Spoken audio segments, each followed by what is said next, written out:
Okay. All right. Hello, everyone. Here we are. This is the MGTOW Cowboy. Good to see everyone. Let's give it a couple of minutes for people to come in. Oh, I think I already see Hold the Truth Hostage. Hello. Hello. I don't know what to call you in one word. Hold or the truth or hostage. I guess for now I'll call you the truth. Give me 1 or 2 minutes. I have to turn off. Right now I'm cooking some sausages, some sausage that I'm cooking. Let me turn off my air conditioner and let me grab a Diet Coke. I'm going to drop the link in 1 minute and we'll get started. Okay.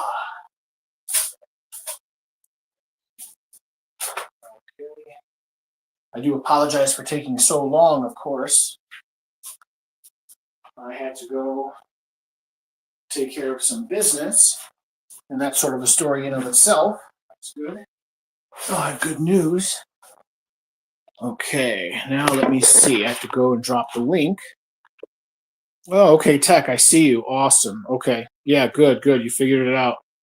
Yeah, it's pretty easy. Let me take a second. Polska Bob was helping me yesterday figure out how to do this. Okay. Icon. Invite guests. Here we go. Invite guests to the studio. Instructions for guests. Okay, copy link. Okay, copied. So I copied the link. I'm going to drop the link. Oh, okay, Polska. What's up, man? I see you. Great to see you. I'm going to drop the link, and then one by one I can let you all in, and we can commence the panel discussion. Give me a second, please. Okay, I'm dropping the link right now. Keep in mind, I do appreciate your patience, of course. I haven't had a stream in many months, so it's whatchamacallit, StreamYard. They sort of slightly changed their I don't know, the format of their channel, the format of their studio. So I'm sort of having to relearn it. So, all right. So I just dropped the link. Let me know if it works. You guys can click on it, and it should take you to the studio, and then from to the backstage of the studio, and then from there I should be able to let you in. So, all right. Let's see. Chrome Dome Omega. Hey, what's up, Chrome Dome? What's up, man? I haven't seen you in a while. Myself and Polska Bob and Hold the Truth Hostage, and I think Tech is also supposed to be coming, and we're supposed to have a stream, and I want to hear what some of these gentlemen have to say. Okay, all right, good news. Okay, I see Hold the Truth Hostage in the backstage. I'm gonna see if I can try to get him in. Okay, that looks like it's working. Okay, I see that Ohio Dan has just joined as well. I'm gonna let Hold the Truth Hostage in right now. Let's see if that works. Oh, man. Okay, it looks like it's working. That's great. Oh, if the audio's working. Hold the Truth Hostage. You can hear me? Can you hear me nice and clear? Yeah, I can hear you. I'm trying to check if my audio works. Okay, on my end, your audio is coming in perfectly. Oh, all right. Okay. Well, then we That's good, good. man. Well, Yeah, no, I do apologize. I bought a brand new phone like a week ago. I was trying to work out the bugs. Okay, I see what happened. Man. Things happen, man. You know how this is, man. You plan something out and bam, the bump on the road, you know. Yeah. Minor. I'm sorry I'm late. I meant to start the stream like 5 or 10 minutes before 8, but here we are. You know, just hang in there 1 second. Okay, Ohio Dan, can you hear me? I think I just added you. Can you hear me, sir? Yes, I can. Okay, great. Okay, on my end, you're coming in loud and clear. Am I coming in loud and clear with you? Yep. I tried to test my audio before I showed up so that I wouldn't have any unexpected glitches, but okay. Yeah, right. So did I. I literally turned off my phone and then turned it back on and I noticed that in the past that helped. So, okay. All right. And then now finally I'm going to add Tech or the Kiwi. I see you, Tech. I'm letting you in right now as we speak. You should be coming in right now. Okay. Can you speak for a second, Tech? Can you, are you in? Tech, can you hear us? I think he may be muted. Yeah. Okay. So Tech, I cannot hear you. I cannot hear your audio. If you want to work on that, I to be quite honest, I don't really know how to fix your audio. I'm not very tech savvy myself. I'm running all this just off my phone, and it's like a crappy burner phone from Walmart.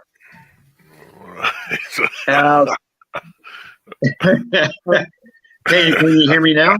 Yes, I can hear you perfectly now. Yes.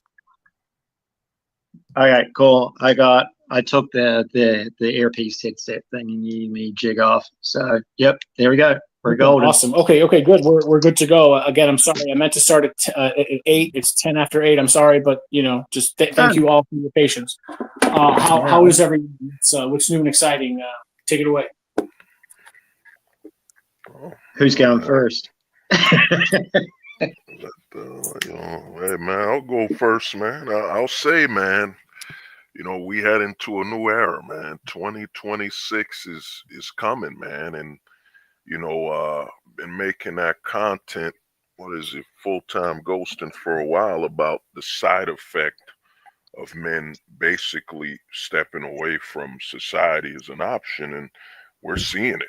We're seeing it now, and it's getting louder than ever before because all the scams that's been targeted is at men. For example, you have the male loneliness epidemic, which has been a scam since day one. Because I'll ask you guys here: is a man alone if he goes hunting by himself every week?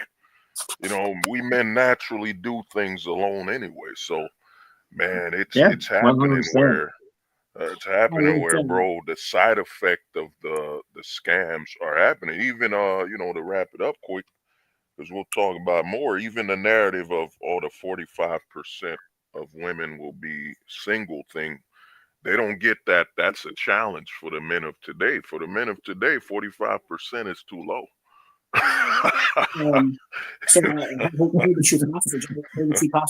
I was watching your last video. I think it came out like yesterday, the day before, and you were talking about how it's getting to the point where we're sort of moving towards this culture where it's like the entire culture is like HR. Men have to be on guard everywhere they go. Yes, when you go to work, you have to be on guard because HR will police you. But even when you're done with work, just being in the wider society, you kind of have to watch I think you said something to the effect of men are only truly safe like when they're at home, like in solitude.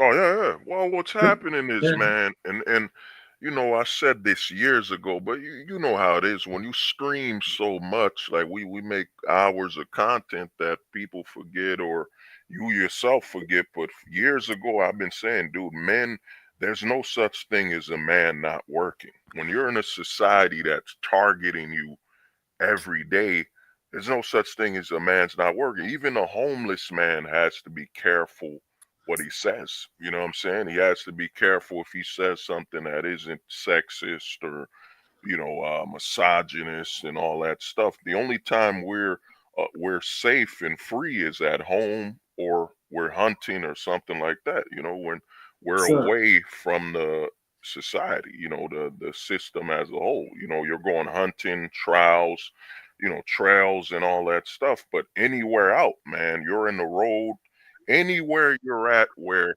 they can hold the system against you. Oh, you're driving and you just say, hello, ma'am. Oh, I didn't ask you to say hello to me. What gives you the right? Oh, you're a man, right? That's why you could just say hello to me. Just for fun, prior to having this live stream, I was looking up something I remember from my past years ago. Do you guys remember a guy called David Icke? He was kind of a conspiracy theorist type. That sounds familiar. That name. Okay. I remember he was talking about this one gentleman. He was a doctor, Dr. Day, and he was talking about how this doctor was giving a presentation. And by the way, this doctor, Dr. Day, he was sort of like with. I'm not saying he was Illuminati or something like that, but he did seem to be kind of like in touch with the powers that be. And he was talking about how in the future, that we're going to have things like compulsory sterilization, euthanasia, contraception, the diminishing importance of the family. He talked about GMOs. He was talking about like Agenda 21. How we're going to spread homosexuality using like sexual education in the media, how the media is going to start talking about promotion of, as Hold the Truth Hostage calls it. What do you call it? Closet closet, man. If you want to be safe on YouTube, use the word closet. Right, closet culture. Okay.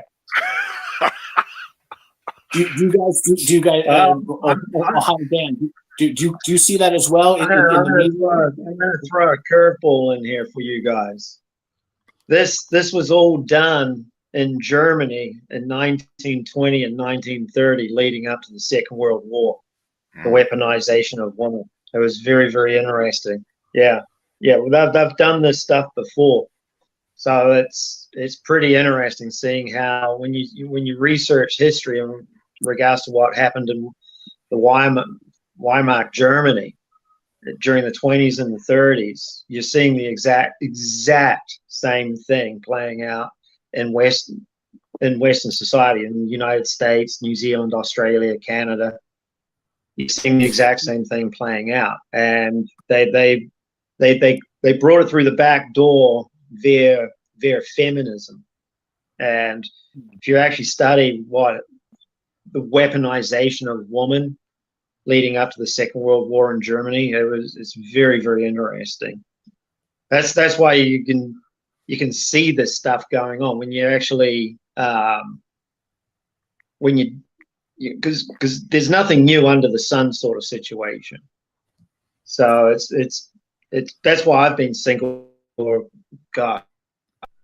22 years now, because after being married to a feminist, so I dove down the rabbit hole and started, seeing if this stuff had actually happened before, what we are experiencing today, in the US. And yeah, 100%. That this all was going on in Germany during the 20s and the 30s. So it did not work out well.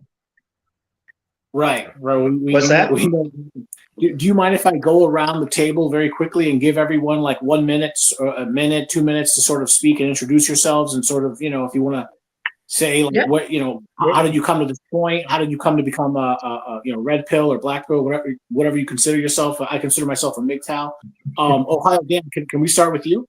Sure, go ahead. I'm listening to what everybody's saying. I'm just my sort of main experience that led to me finding the men's community as a whole was when I kind of went from a position where I had started law school, and that's been many years ago now, and then some health issues that I really didn't expect crept up, and just seeing how people acted after I had basically given up on law school at that time compared to before, and some things with my ex-girlfriend around that same time period.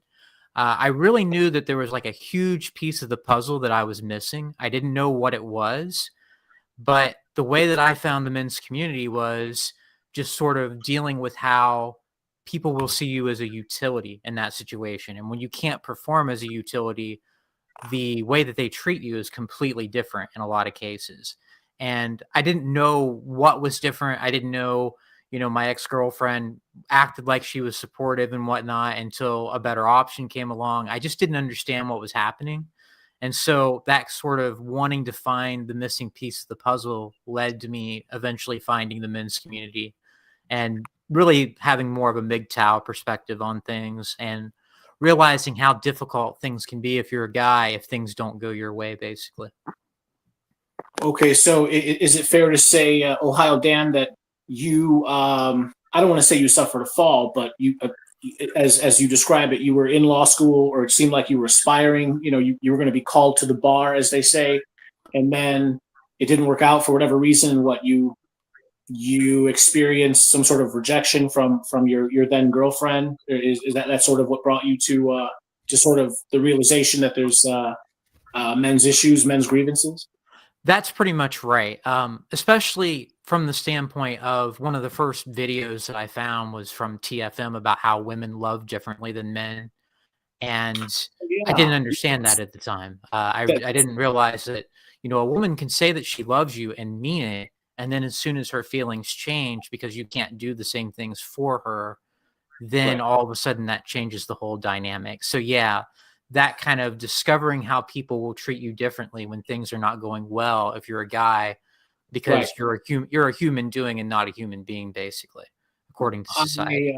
On a side note, I think I know the exact video you're talking about. That's one of TFM's like most popular videos. I think it's called "She Will Never Love You." Is that what you're referring to? Yeah, TFM's not really on YouTube anymore, and I don't know if he even does original content on BitChute very much. But yeah, from back in sort of like his golden era, many years This ago is now. 8 years ago. Yeah, I remember stealing that video, and then I actually put that somewhere on my channel, like 200 videos back or something like that. Yeah, no, I've actually come to the conclusion, or I think I claim to know this, that women actually are incapable of love, as you and I talk, as you and I use the word love. It's a different sort of love.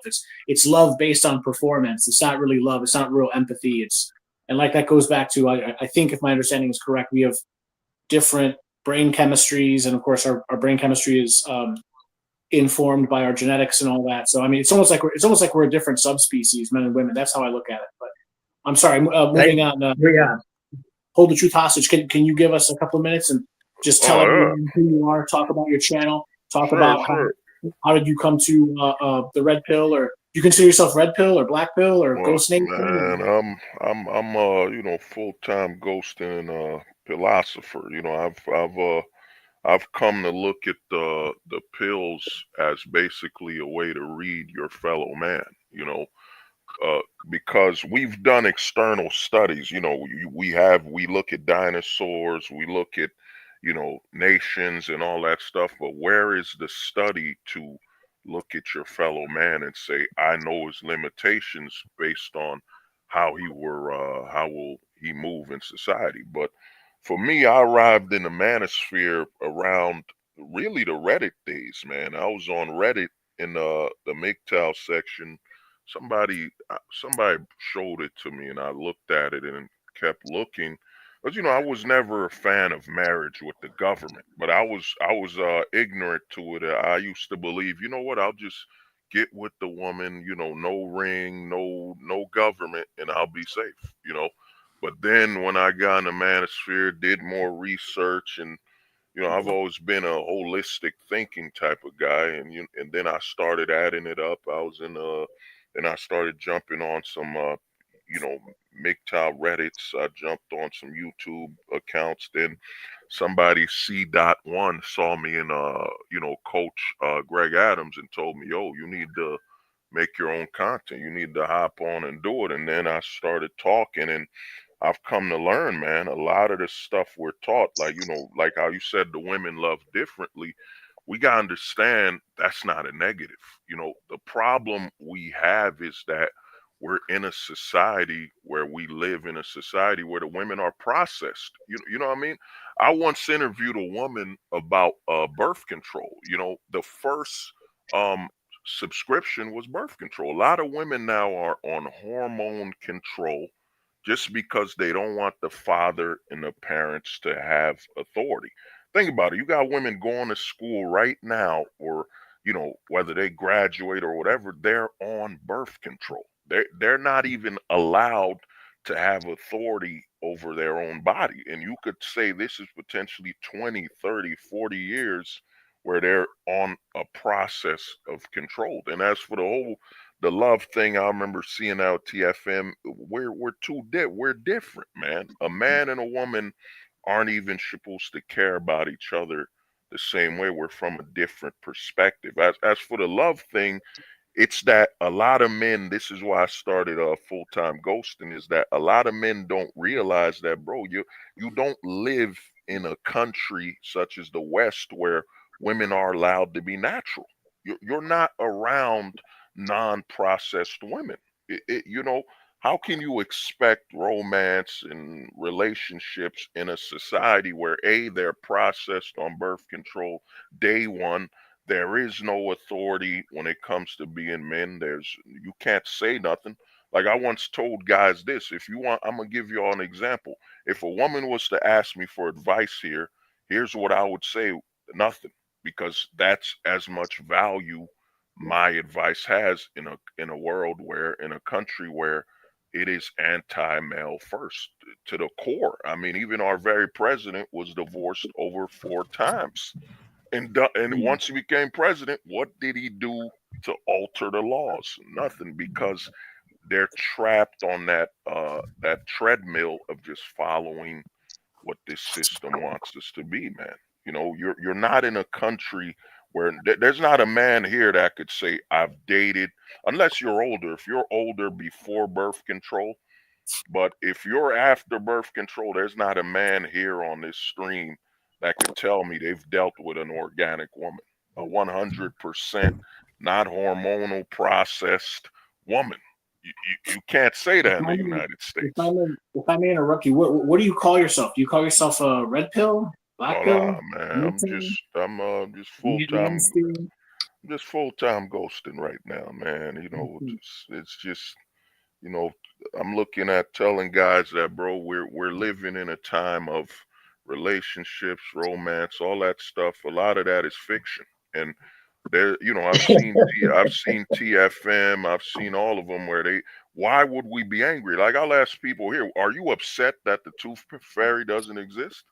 Are you upset that Santa Claus doesn't exist? You've accepted it. We're in a land where all that romance and all that is fiction. The only thing that's factual is the legal ramifications. You know what I'm saying? Love and all that stuff is the fiction to bait you for the real risk, the legal risk of you having a child and the marriage and so on, you know? Right. Right. Kiwi, can you give us a couple minutes of your time, just very quickly? You know, for anyone, you know, for right now, and then anyone who listens to this stream, you know, tomorrow, a week from now, can you introduce yourself? Tell us very quickly what brought you to, or what would you consider yourself, a MGTOW or a red pill? What brought you? You said you were divorced. Who are you talking to, Cowboy? Oh, TEK or Kiwi. Kiwi, can you hear me? Yeah. I can hear you. I didn't. Oh, I'm sorry. I apologize. I didn't hear any. I didn't hear the TEK or Kiwi thing. But anyway, okay, my bad. I'm sorry. TEK, no, can you please give us an intro? All right. What brought me to this point? It was first going through a divorce, and then just seeing how the system actually, you know, not so much even how the system, realistically, just how the system favored my ex-wife so much, so to the point where, you know, she got, you know, she pulled a fast one and got full legal, physical, and physical custody over my daughter. And I was just, how in the hell is this stuff happening? You know, how is this stuff going on? So I was an exceptionally naive man because, you know, originally being from New Zealand, New Zealanders by majority are already incredibly naive because we live in a couple of islands at the bottom of the world, thousands of miles away from anyone. So we don't have a goddamn clue about anything.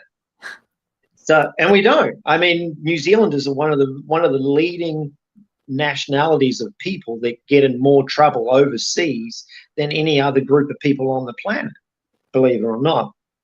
So because of what had happened with me, I just started researching stuff. And the reason why for me, the reason why I started the channel was I was just going, and I've done a video on this, I was just going through a really dark period in my life. And I didn't have anybody that was going through what I've been through there. I didn't have anybody that I could talk to my friends about the stuff that I'd researched, was learning, studying, everything like that. And I was just straight over their heads. They had absolutely, they thought I was a kook, to be quite honest. So the reason why I actually started the channel was just to have somebody else to talk to. I mean, that's the God's honest truth. If somebody told me that I was going to have, you know, the number of subscribers I've got even now, I'd be, you got to be kidding me, sort of situation. But the reality is, for me, what I, you know, through my research, through my study, through I have an ability of being able to connect dots. And I started connecting dots that I'd never, a lot of people hadn't really connected those dots. And, the whole system, in all sincerity, that we're dealing with today, it's been planned this way. It's been planned this way. These people have been working at this stuff for hundreds upon hundreds of years. You're dead right, Kiwi. The system isn't broke. It was designed this way. Oh yeah, no, the system is not broken at all. This is exactly how they want it.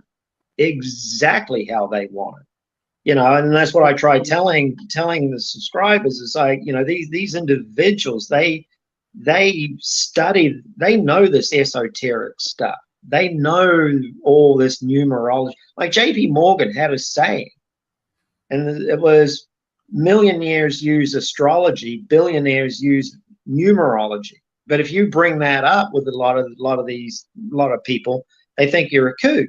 And I mean that. But when you start actually studying that stuff and you actually start seeing what's going on, like I've put predictions out on my channel off and on, especially over the last 5 years. And the only one I've gotten wrong thus far was about a financial crash. And I did not do my due diligence. That's my fault. And I've apologized for it. I did not do my due diligence on that subject. But it's like, I can tell you right now, between now and February, March next year, the amount of shit that you're going to start seeing coming down the pipeline is going to be absolutely off the charts. Like, we're going to see stuff that we've never seen before. And it's because I understand, because of the research, the study, going back, when you realize that this stuff goes back, people think, oh, it's only 100 years, maybe a couple of 100 years. No, try about 2,500 years, 3,000 years that these people have been playing these games at this level. And it's where they've got it so finely tuned now that the level of malevolence that is coming towards man is absolutely off the charts. And women have been literally a unsuspecting partner in this grand scheme of these individuals. Because if I can stop you there, I think I agree with like 90% of what you say, but that one part that you just said right now, where women are these, hapless victims that they don't know what's going on, I disagree with you there. I think that especially the controller level feminists, they do know what's going on, but they want their piece of the pie, or they want power, and they're kind of willing to crash. I think they're willing to. Oh yeah, no, that aspect of it, yeah, 100%. It's like, Gloria Steinem, she knew exactly what she was doing. Sure. And she still knows exactly what she's doing. You'll listen to this unbelievably malignantly narcissistic new age spiritual teacher on YouTube. Her name's Teal Swan.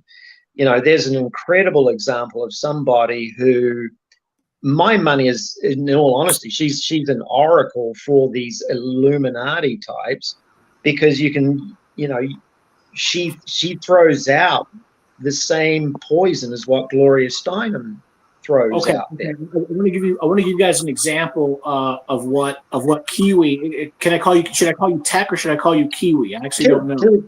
Kiwi's good. Everybody everybody knows me all over the Okay. Let me give you an example of what you're talking about. Type her name in the chat so I can check out her channel real quick. I'm sorry, what now? Type her name into the chat, one of you guys who mentioned her, so I can check it out. Which one? Teal Swan? Yeah. What is it? Teal Swamp? I know. I think I know who you're talking about. Is she a brunette? She's a white woman, brunette. Yeah. She's got maybe a tattoo on her forearm, or not her forearm. Yeah, she's got some really, really wild symbology on her arms. It's literally like she's wearing a personality on her shirt sleeves, Well, again, but when you know what you're looking for, when these individuals are talking, when you know what you're looking for, it becomes absolutely so painfully obvious, because it's like she's out there trying to, supposedly healing people, but she's constantly throwing out the patriarchy, feminism. Right. She words it in such a, she's an incredibly malignantly narcissistic individual. She's just straight out evil. Oh, she's got crazy eyes. I'm watching her channel right now. Crazy eyes. She's got crazy eyes. Okay, I'm sorry. If I may, I'm going to give you guys an example of what I'm talking about. Okay, today I literally just got home from the gym like an hour ago. Okay, I never asked anyone to do this, but I went to the gym. I'm splashing around the pool, whatever, and I can't help but notice the gym decided to put up a poster in the men's locker room, and I want to see what you guys have to say about this. It's a giant poster. It's, I don't know, maybe 48 inches in height. It's hanging on the wall, and it shows a gay man in tight jeans, wearing like a tight leather vest, and he's holding up a word that says prep, PREP, which apparently prep. Oh, here we go. Hey, the closet is, hey man. Oh, Outlaw's here. Hey, Outlaw. Oh, hey guys. Yeah. The closet is here, man. I'm sorry if I may. So PrEP apparently is some sort of daily pill that gay men can take to avoid catching HIV or somehow avoid getting AIDS. I don't know the details, but and then below there's like all these little pamphlets that they leave there for free that you can take. How come they don't put up a poster of a man and a woman holding hands walking in a park with two children in it? Why Cowboy, is I think you need to switch gyms. Well, sounds like not to interrupt you, is that, man, you got to understand this, and this is years of being on YouTube, and I got striked for this. I did a closet conspiracy where, dude, they ran all this closet promotion from the early 90s till especially in 2010s. What a lot of guys in the manosphere aren't looking at is that their numbers are still low. They did all this promotion 2010 of just pride and putting America and the West in a closet, and it hasn't increased their numbers. Even with all this manipulation and even going after children, they haven't been able to increase the closet numbers. I don't want YouTube to attack you, whatever. They haven't been able to fully increase it. They're desperate, man. When they said there's a shortage, I told guys this: how do you breed the gay population? It comes from traumatizing the straight population. What happens when men have said, I'm not having children like that anymore?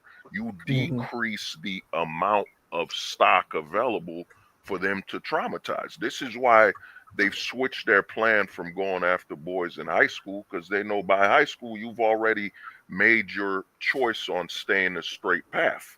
This is why they're coming after the children, and they were promoting way back in the 2010s about this minor tract and all that crap, man.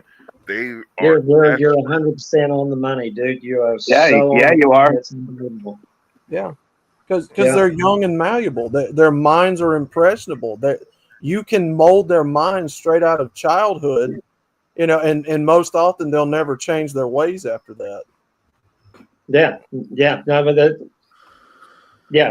why government got involved in schooling, because they knew, it's they shouldn't be called schools anymore. They should be called indoctrination camps. I think I've seen results of surveys from younger people that you say that there's not any more of them, but I've seen surveys of teenagers that identify as being part of the rainbow community where the percentages are pretty high. Like it's in the, like 20% or so. And I think I have a hypothesis on that, Ohio, if I may.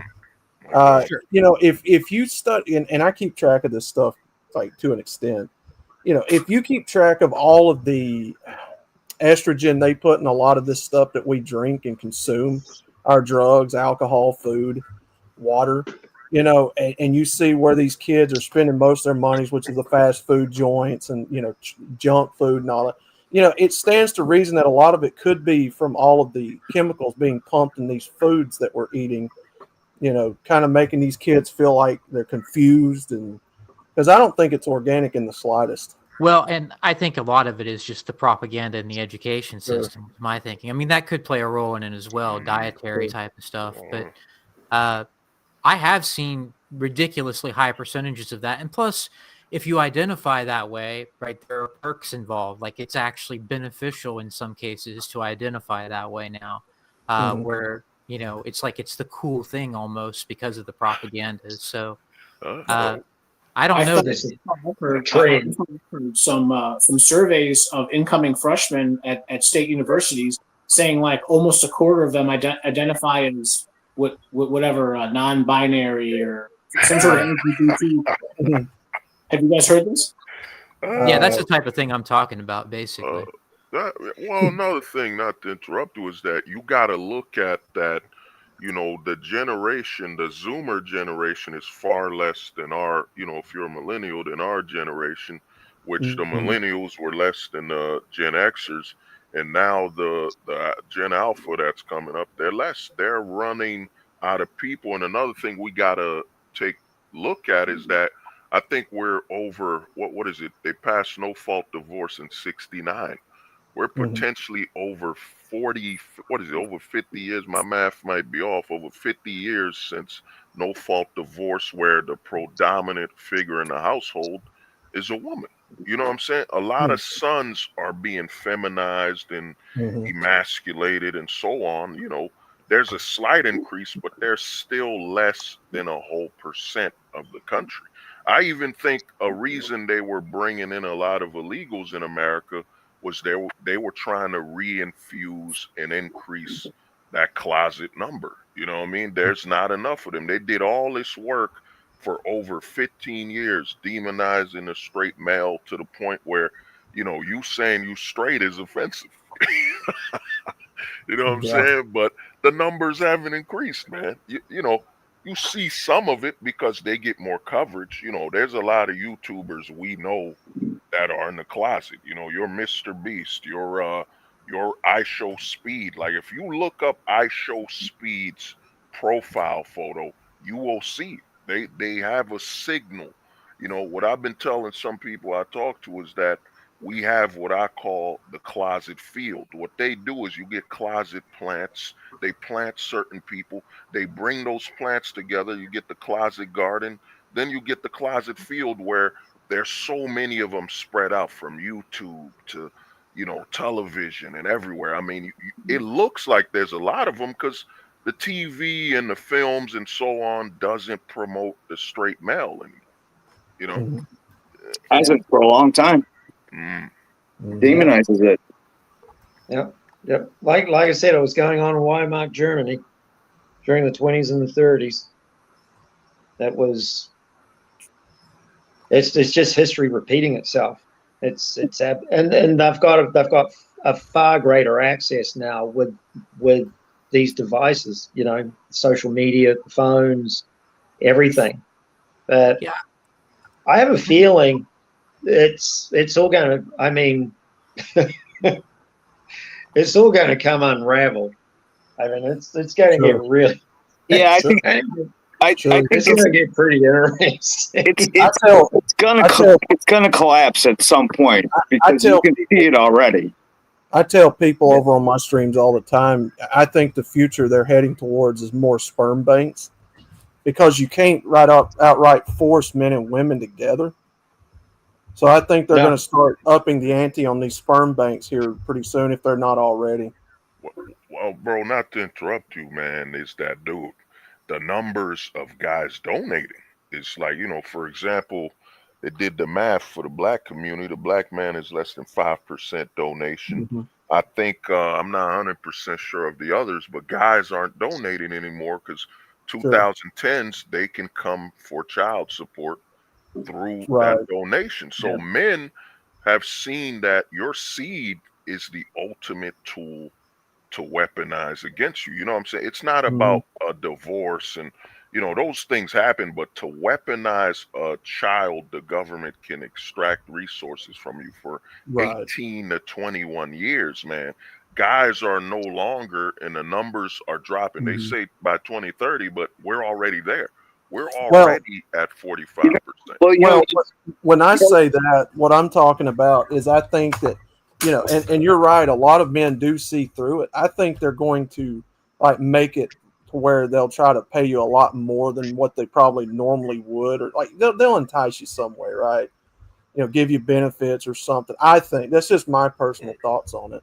Outlaw. Well, they're not going to fool anybody. Right. Obviously. So they're going to go after the. I mean, look at the economy right now. Most people are working barely paycheck to paycheck as it is. And if they entice you with enough money or benefits or tax breaks or whatever, you know, I'm sure there's going to be a lot of people jump on it that, you know, could use the money or what have you. Well, even if you do take that money, it's going to cost you 1,000 times more down the road when they do weaponize it against you.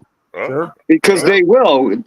That's what the divorce industry is. It's all about the transfer of wealth. Who's the richest lady on the planet? How does she get that rich? Divorce. Oh, you talking about that Bezos chick? Yeah. And another thing is, dude, they tried. I told guys this, man. I got in trouble with YouTube. I told people this since Reddit that men are on what I call the zero birth rate initiative. You know, the government is playing a dangerous game of chicken to see who's gonna step out of line first. The men have realized I don't have to give you my seed, you know, and even the rich, they think this is such a joke. They offered what, $5,000 to have a child, and men were like, wait a minute, that's 5,000. You want to know how dangerous if it is for you to accept that 5,000 as a man? Here's the danger: they give you $5,000. That adds to your, you know, annual earning, right? So if she puts you on child support, now that's on your annual earning, that extra $5,000, you know. And then the men are looking at it now where that 5,000 is a future payment to child support.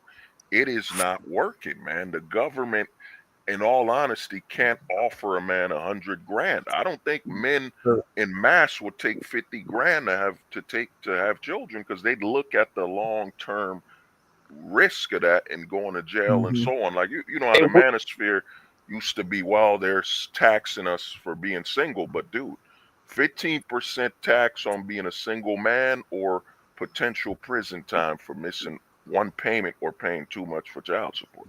It really takes like a special breed of being blue pilled to think that donating your sperm is a good idea today, right? Like, you have to be really out of touch with how things are. Yeah, you'd have to be stupid. Sure, yeah, and I agree. Right, and that's why I say I think they'll do what they have to do. Like, if they want to, if they get desperate enough and they want the replacement rates to start, you know, increasing again, yeah, I think they're going to do what they always do: use marketing, use social media, influencers, whatever, you know, they have to do to entice people. But I think they're going to at least try to pull some shit. But yeah, he's right. People see through it. I just hope there's enough of them. You know what? It's not just happening here, guys. This is everywhere. We're talking about China, Japan, India, and it's not just the West. This educating females is the worst thing you could do. That's what this was all about. Is you want to bring down the birth rate? The easiest way to do that is to educate women. Now, who's the majority of college students, and who's got the majority of college debt? Female. Cowboy, I know Hikami. He's a good guy. Oh, okay. Right. This is a good time to ask, gentlemen. Well, you sort of answered my question. Do we know who Hikami no Geo is? Yes. I've never heard of the guy. Yeah. He was just on my stream with me. Oh, I see. Okay, I'm probably going to add him in a little bit, but not right now, because I have the free version of StreamYard. I can only have, I think, up to 6. So you can only have 6. I'm fixing to hop out anyway, guys. I just wanted to hop on for a few minutes. Okay, well then, Hikami, I'll probably let you on afterwards. Okay. But TEK, great to meet you, brother. I've been watching you for years. You were one of my people that I was watching on my journey to MGTOW and Red Pill, and it's an honor to meet you, man. Me? Yes. Oh, I appreciate that. Thank you. I'm sorry, my hearing's not the best. Yeah. Yeah. You and Hammerhand and Chronic and Turd Flinging I Monk, all them appreciate guys. that. That's cool, doing- man. Thank you. Absolutely. Thank you. You know what? Thank you. I wanted to say something too. I didn't realize it was you, Kiwi, but I've been sub to you since you started. And Ohio, Dan, I've been sub to you since you started too. I've been a huge fan of yours. Hostage, I'm just meeting you now for the first time. Brother, well, it's, I appreciate it, guys. it's amazing. I've been in this 4 years myself, man. It's just, you still meet people in this philosophy that's, cool people that's hidden under the YouTube radar. And I'm hearing where a lot of guys are getting their channels back now. So, yeah, we're like hundreds of miles apart. And yet it's like all of us knew each other the entire time. That's awesome. If I may, right before you leave, I wanted to ask you a question. Did you by any chance see a video by Kiwi? It was one of his last videos, and he was specifically talking about how he notices that people are. What did you say, Kiwi? People are sort of becoming like zombies. Basically, people are becoming zombies. Mm-hmm.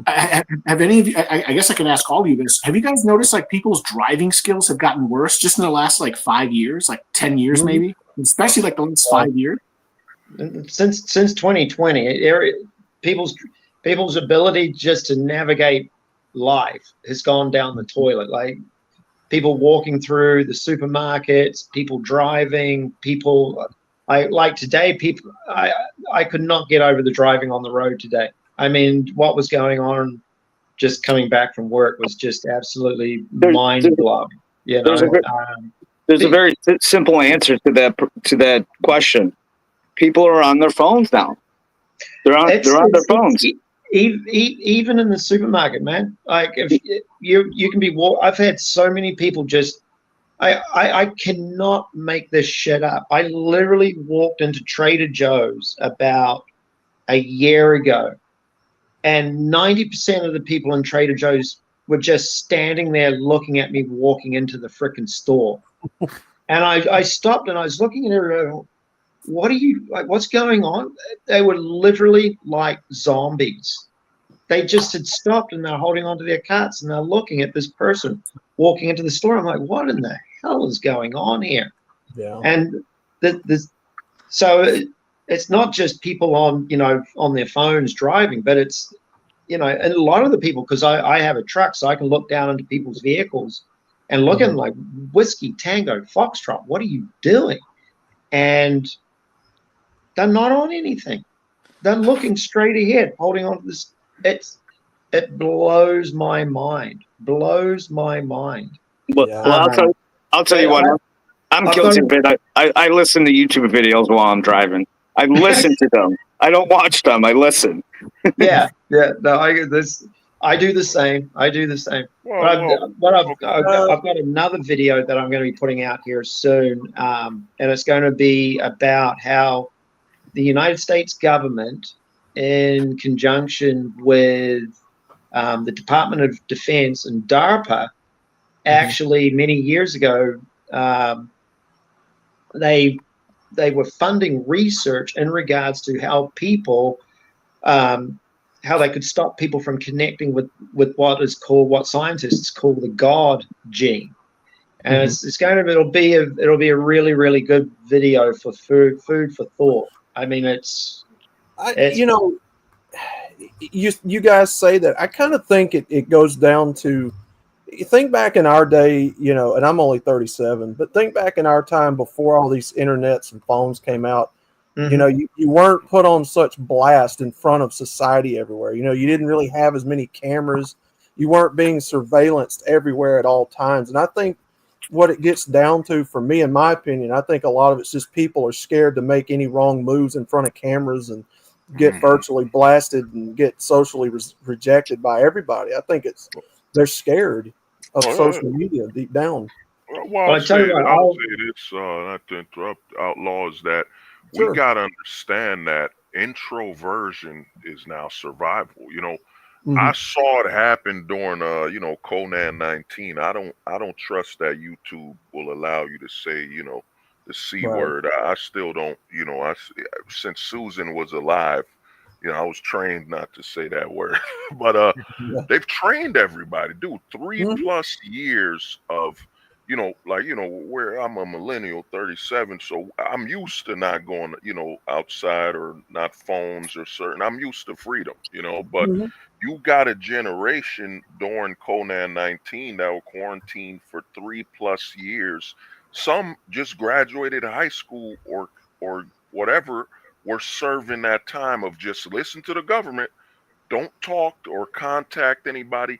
I saw, because I was working in New York with the fire department, I saw one of the most destructive things I saw in my life. It shows you how twisted the government is.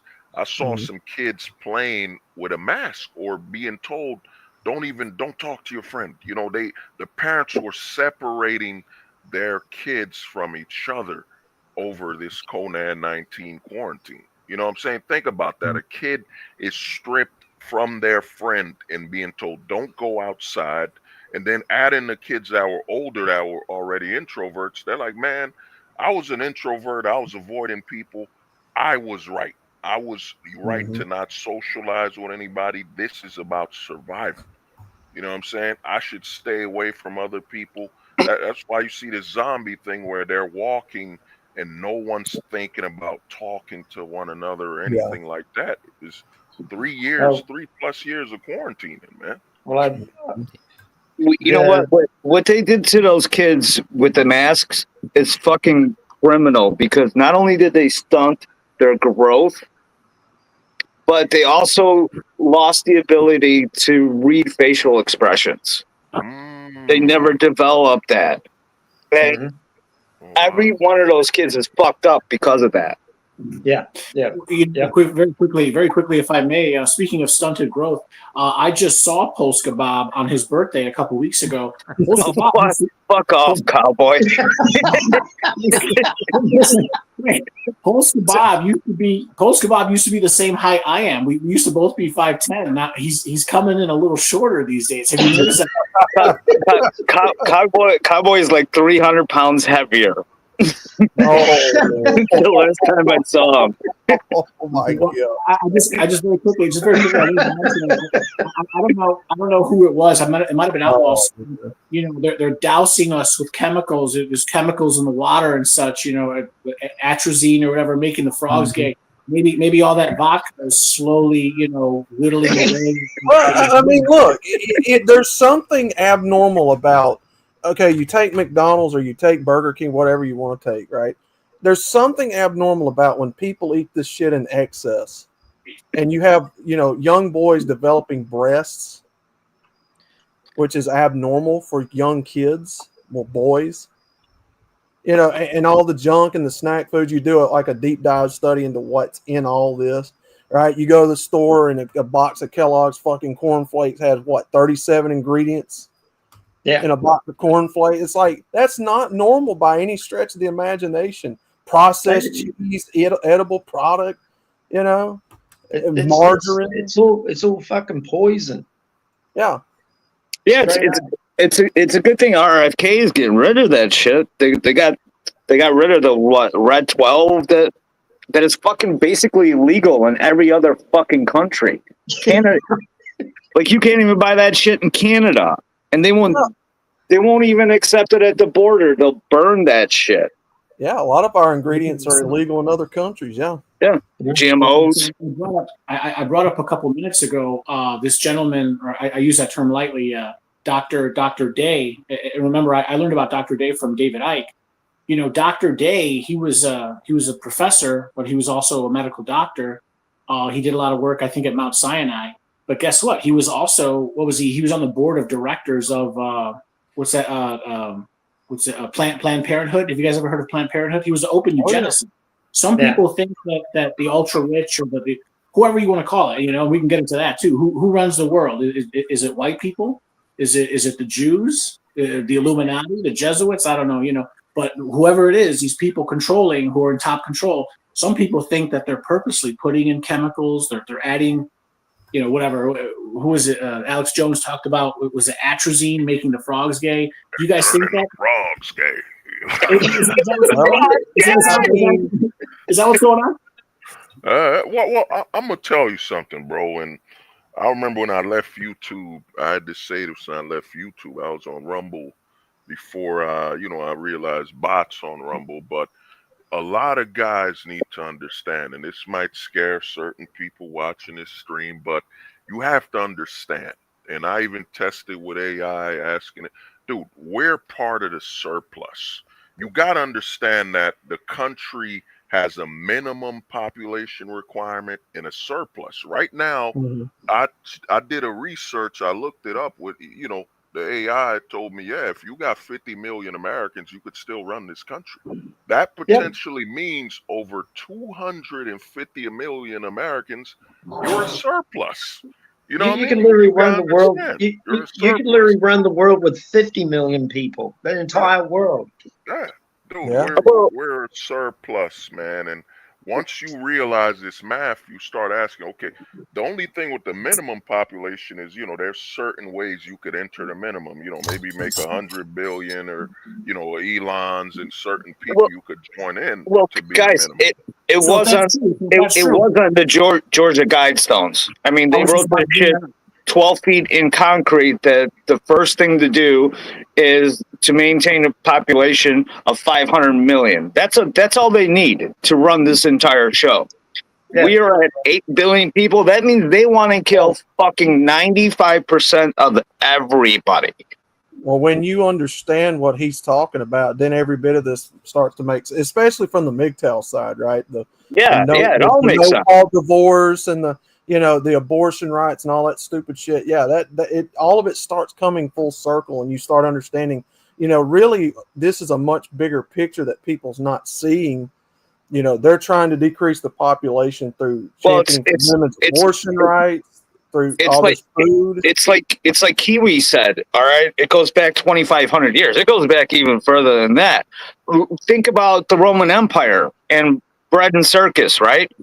The fucking 100 days of gladiator games. That means every fucking Roman citizen did nothing, didn't work for half the year, and just watched blood and gore and got free bread. Yeah. Bread and circus. Bread and circus. They understood it back then. And if you don't think they didn't understand it even further back, then you're only kidding yourself. Yeah. It's been this debauchery. I was being conservative with my estimate.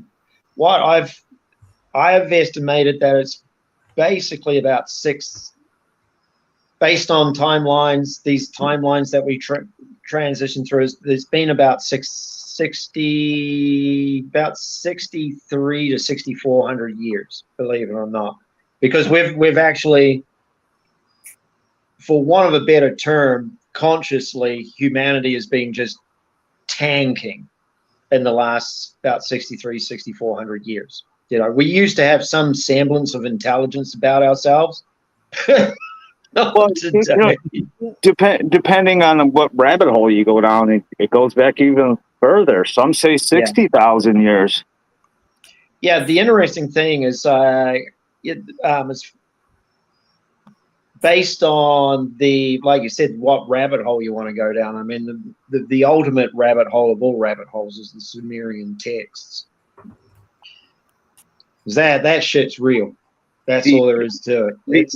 The Anunnaki? Yeah, buddy. Oh, man. I love that. Well, that's what the God gene is. And every human being's got it. It's a spliced-in section of our DNA. They came for the gold, and they needed us to do it, so they changed us. Yeah. It's all real. This is what the wars in the Middle East have been about, because there's all this archaeological evidence about, because the whole hub of humanity started in that region of the Middle East, like around that Syria area, Iraq, all around that one particular area. And that's what all these wars in the Middle East have been about. Have been going in there because I've got friends of mine that are ex-US Special Operations, Delta Force, that sort of shit, and so many of them talk about how they had to go in and just go into certain churches, mosques, etc., that are thousands upon thousands of years of age and just destroy them because it's getting rid of the evidence for these Illuminati types, because we're in a timeline now for a genuine awakening to who we are as a species. It's not some mystical, magical frickin' leaving the earth and going into some other frickin' realm and all that sort of shit. It's just an awakening inside of ourselves, our DNA, and that's what the next video I'm going to do is literally on that God gene. Because when you actually tap into that, you actually start remembering this stuff. And you're tapping into a whole nother level of consciousness that human beings have completely and utterly forgotten. And to qualify it with how people are becoming zombies, like just downright zombified, is the actual vaccine that was rolled out. Neurological scientists are discovering today that the pineal gland in the human brain, they're discovering that in so many people's it calcifies it. It blows it out. It destroys it. The spike protein absolutely destroys the pineal gland, like just completely destroys it. So that's your pineal gland is your gateway to human consciousness. That's all there is to it. So when this thing's being blown out, and guess which people were lining up more than any other group of people on the planet to get the magic jab? It was women. Woman by majority. The percentage of women that got vaccinated is just absolutely off the charts compared to men. Men were literally like, well, yeah, we're not too sure about this, but women are like, oh, I've got to save myself, And put your fucking mask on. The mask holes. I mean, I call them the mask holes. Yeah, so it's like, I know it's a little bit rabbit holey, but the reality of the situation is, we're at the lowest point, and I've said this in a number of videos. Consciously, intelligently, everythingly, humanity is at the lowest point it has ever been at in 250,000 years, literally since our. I wanted to. I'm sorry to interrupt. Ohio Dan, I wanted to ask you a question. Ohio Dan, did you know that the majority of law students are now women? I didn't know it was the majority, but that doesn't surprise me any. I believe so. Pretty much every field outside of STEM and maybe certain business degrees are probably majority of women, because it's just women are in higher education now, right? Like it's the vast majority of women that even get bachelor's degrees are women, and then from there, yes, it filters out. When the world, God help us, when they become the majority engineers. Cowboy, the world's going to end at that point because shit's going to break. And well, it's we funny don't have to worry about that. It's actually funny that Cowboy brings this up because I just got done streaming about this very topic. Somebody was giving a talk. What was it? The National Conservative. I had to go back and look. And she was talking about what he just said. Women are starting to make up a majority of all of these colleges and workplaces, CEOs, police chiefs, and all this. Okay, so ever since, I think in the year was 1982. In 1982, that's when the switch officially happened. After 1982, the majority of university students were women. Now, that early? 1982? Yeah, 1982. Yeah, the year before I was born. And then now, the majority of law students are now women. The majority of medical students are now women. 3 out of every 4 PhD candidates are now women. It seems like every single year, the more and more elected officials are becoming women. It seems like we're moving towards a society where men are just, I don't know, I think we're being dispossessed systematically of our role in society. I think that's great. Well, the thing with that, man, and I had to cover that on the last video, is that I think a lot of men are what I call failing forward. A lot of guys are realizing, man, you go to high school, for example, dude, they don't interview you for a job and say, well, he was averaging a 3.0. We got to give him a better bonus or more money for working retail. And if you look at the history of men in general, is that, man, what they could have the lawyers and all this and that. Dude, the men will just keep doing what they've been doing, trade or truck driving or whatever other job. It doesn't change what we're doing. It's just that the media's been pushing it. Men are falling behind, even though a truck driver's still earning more money than most of the women going to college.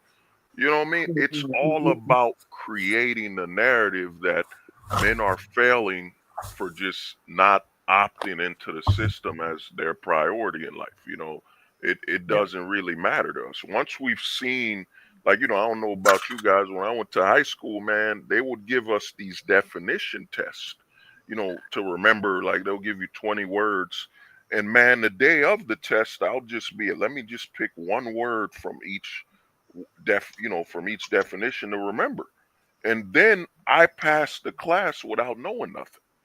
Once you know the loophole of the system, man, and you realize that, hey, man, I'm going to high school, I could average a 3.0, 5.0, 7.0.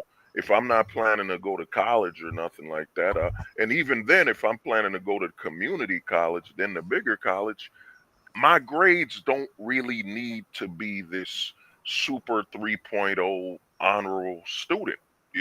Once you realize the loopholes of the system, this is why a lot of men are not pursuing education as much. A lot of men have realized the loophole.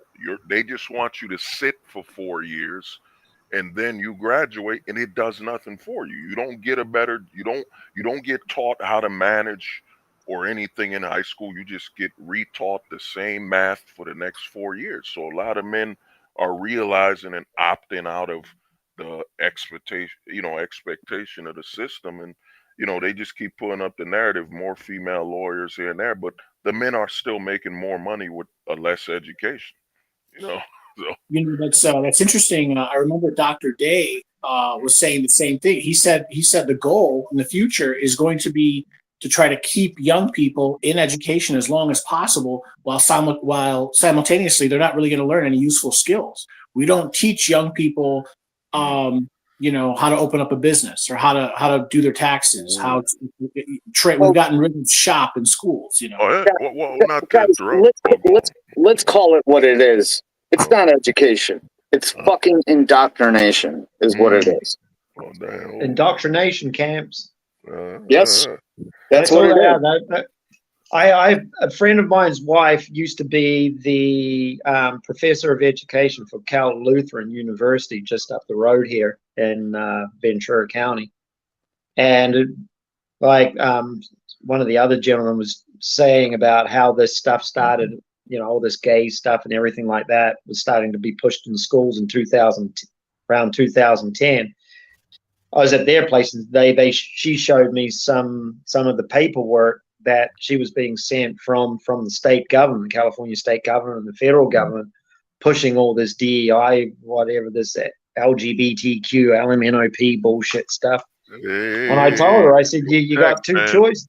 What's that? You gotta be careful. You might not qualify to eat that alphabet soup anymore. Hey,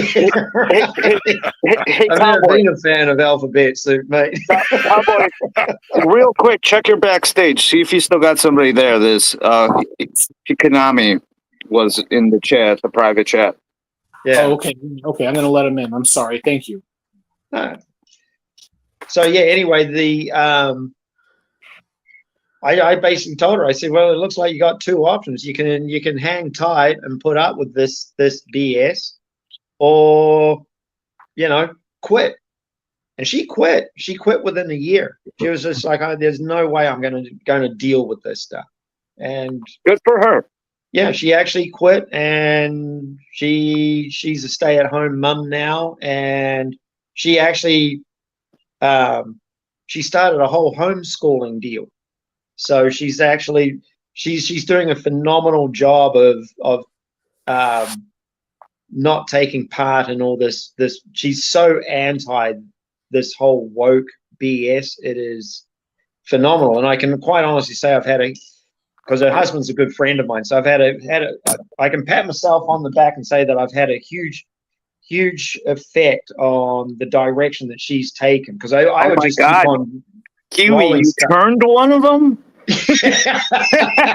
Wow.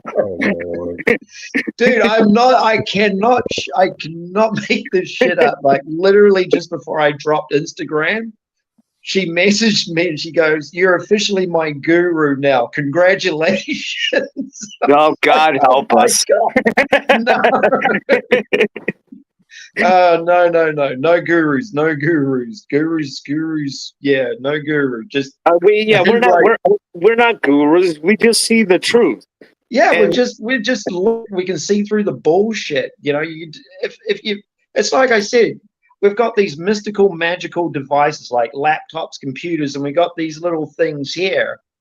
It's like I had some guys on the channel, you know, try to give me shit about not sharing links, and I just put them on blast. I was like, God damn it, you useless muppets!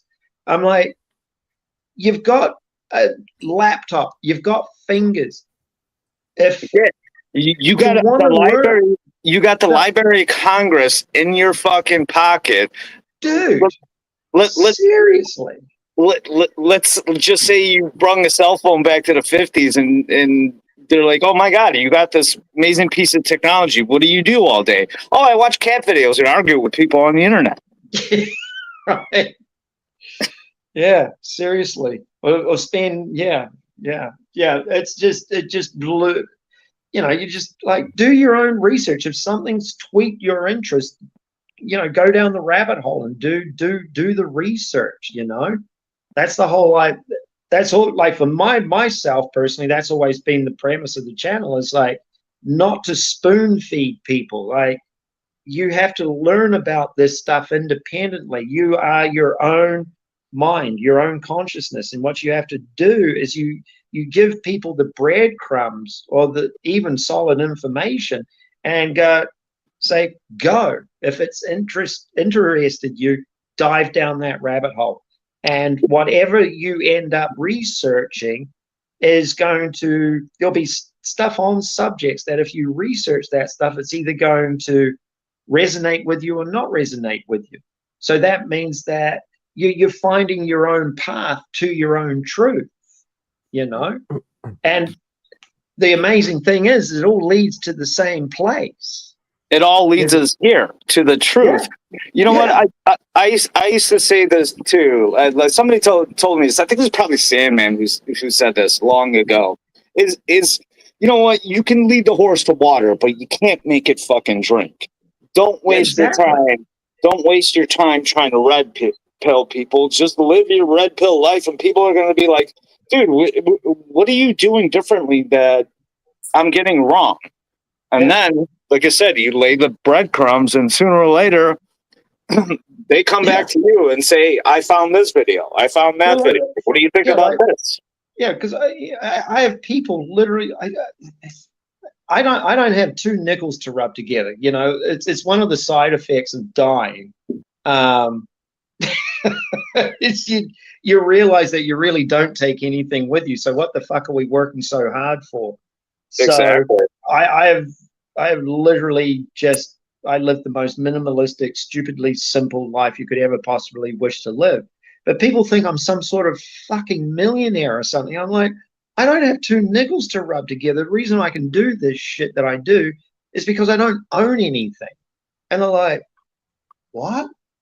You don't own it? Well, you're not going to take it with you. You know, it blows my mind how people just can't process just the most fundamentally simple and basic shit. It just stuns me. They've been indoctrinated for subsistence, you know, type of culture since they were children, basically. Yeah. Half of the shit we own, we don't need. Right?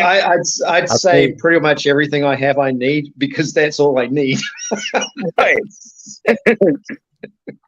I believe that when you become indoctrinated for so long, simplicity has become an afterthought, Yeah. in my Yeah. opinion. Yeah. No, That- that Nice to meet makes you, by sense. the way. Yeah. Oh, nice to meet you too, Minister You come. TEK. Oh, I- the truth I said, Ohio Dan. Good to see you. I am legitimately Canada's Minister of Beer. I was What's up, man? given that position by the Emperor of Canada years You were ago. what? Oh, Chris Mitchell. What position Yeah. were you given? Ministry of Beer. I'm the Minister of Beer for Canada, even though I live in America. I know where to go to get some beer. You can get it from me. That's Cool. awesome. You come here, tell us about yourself, man. Yeah. Man, I'm basically just a regular dude doing some regular shit. I found out about MGTOW through Hammerhand, Sandman, Turfling Monkey, and a list of others, including MGTOW Outlaw. Ah, then so next thing you kind of just like the rest of us. What about Big John? Big Oh, John. I heard about Big John a little late. You know what I'm saying? I heard about Big John through Hammerhand and then Terrence Pop and the others. So I was a little late to the game, pretty much. Nobody's ever late to the MGTOW party. No, Okay, no. you're never No. late. Really? No. Yeah, you Just show up. be You grateful show up you when you found show it. up. Okay. Well, what he said, man. I remember I was in a black pill conversation, and a guy was trying to black pill his family, and I'm like, man, this type of stuff, man, you can't try to introduce people, you can't try to force people, because man, you're potentially setting yourself up for getting a psych ward put on you, man. You know, this type of information, you know how you would see guys be preaching outside, man. You try to preach what we know and what we talking about, you're ended up in a psych ward, man. You know what I'm saying? Well, hostage. Good thing about that is we got rid of all the psych boards. Now the left will just give you money to go, Oh, on a protest. oh no, bro. I'm gonna tell you, man, what is it? I was working at a shelters in New York. What they'll do, man, I tell people this all the time. The person I don't want to have a problem with or even talk to is a psychiatrist, because the way their job is to get you to fit into this puzzle. You know, this puzzle we call a system, and I've seen it where, dude, they would drug somebody in that shelter and that person disappears, man. They disappear, man. You know, it's they put you on these amphetamines and you're gone, you know. Now you know what Jordan Peterson's job was. Yeah. Oh, Jordan Yeah, Peterson. No, seriously. you know what, hostage. You're not wrong. Let me ask you: do you still live in New York? No, I was working there. I'm up in Jersey, you know, doing what I gotta do. But man, I've seen it, bro. They tranquilize. They gave a drug to a homeless person where she was walking normal and her hand took it, bend it. You know, they once you realize the population is the surplus and the minimum, and you know, you guys were talking about I think China and all of them. A lot of people don't realize that the East is chasing the West. Like China, the government said, we don't want to just tell men how many, you know, to take money from men for having children. We're going to tell them how many they can have. And now China's in the process of it's dying out. You know what I'm saying? It said we could be better than the American government, which wants child support money. We're literally going to tell our male population you can only have one child. Yeah, but that backfired for them, and they got rid of that policy. I think maybe about 10 or 15 years ago. Oh yeah, but it's too late. The damage is Yeah, already. it's too late. They're actually, honestly, I've done a lot of traveling in my life, and I think the whole global population number is absolute bullshit. I'm just putting that out there. Oh no, you're not lying, bro. We don't. Yeah. You know, we Guys, that whole guys, narrative. Oh, go on, bro. we can fit the entire world population in the state of Texas Yes. fucking comfortably. Overpopulation is not a fucking problem. No, Yep. it's a scam, Yep. man. It's a scam to So is create. climate change. It's a scam to create false. Oh God! Don't get me started on climate change. Jesus. Don't get me That started on bullshit. NASA. Don't get me started on NASA. Oh God. But yeah. But guys, it's all bullshit. All of it is bullshit. Once you see through it, you can never fucking unsee it. Unsee it. Yep. All bullshit. It's like playing an RPG. You always level up. You don't go down. You never get weaker. Yep. Once you level up, you just keep going up. You don't go down. And the problem is we're dealing with NPCs out here. They might give us a side quest. I think it was worse than NPCs. I love that reference you made. Yeah, I've come across NPCs. Yeah. They're out here in real life. I see them all the time, and they all say the same thing the TV says, the media says, and it's like you're not talking to a person. You're not talking to a conscious being. You're talking to like an automaton and somebody who's been indoctrinated.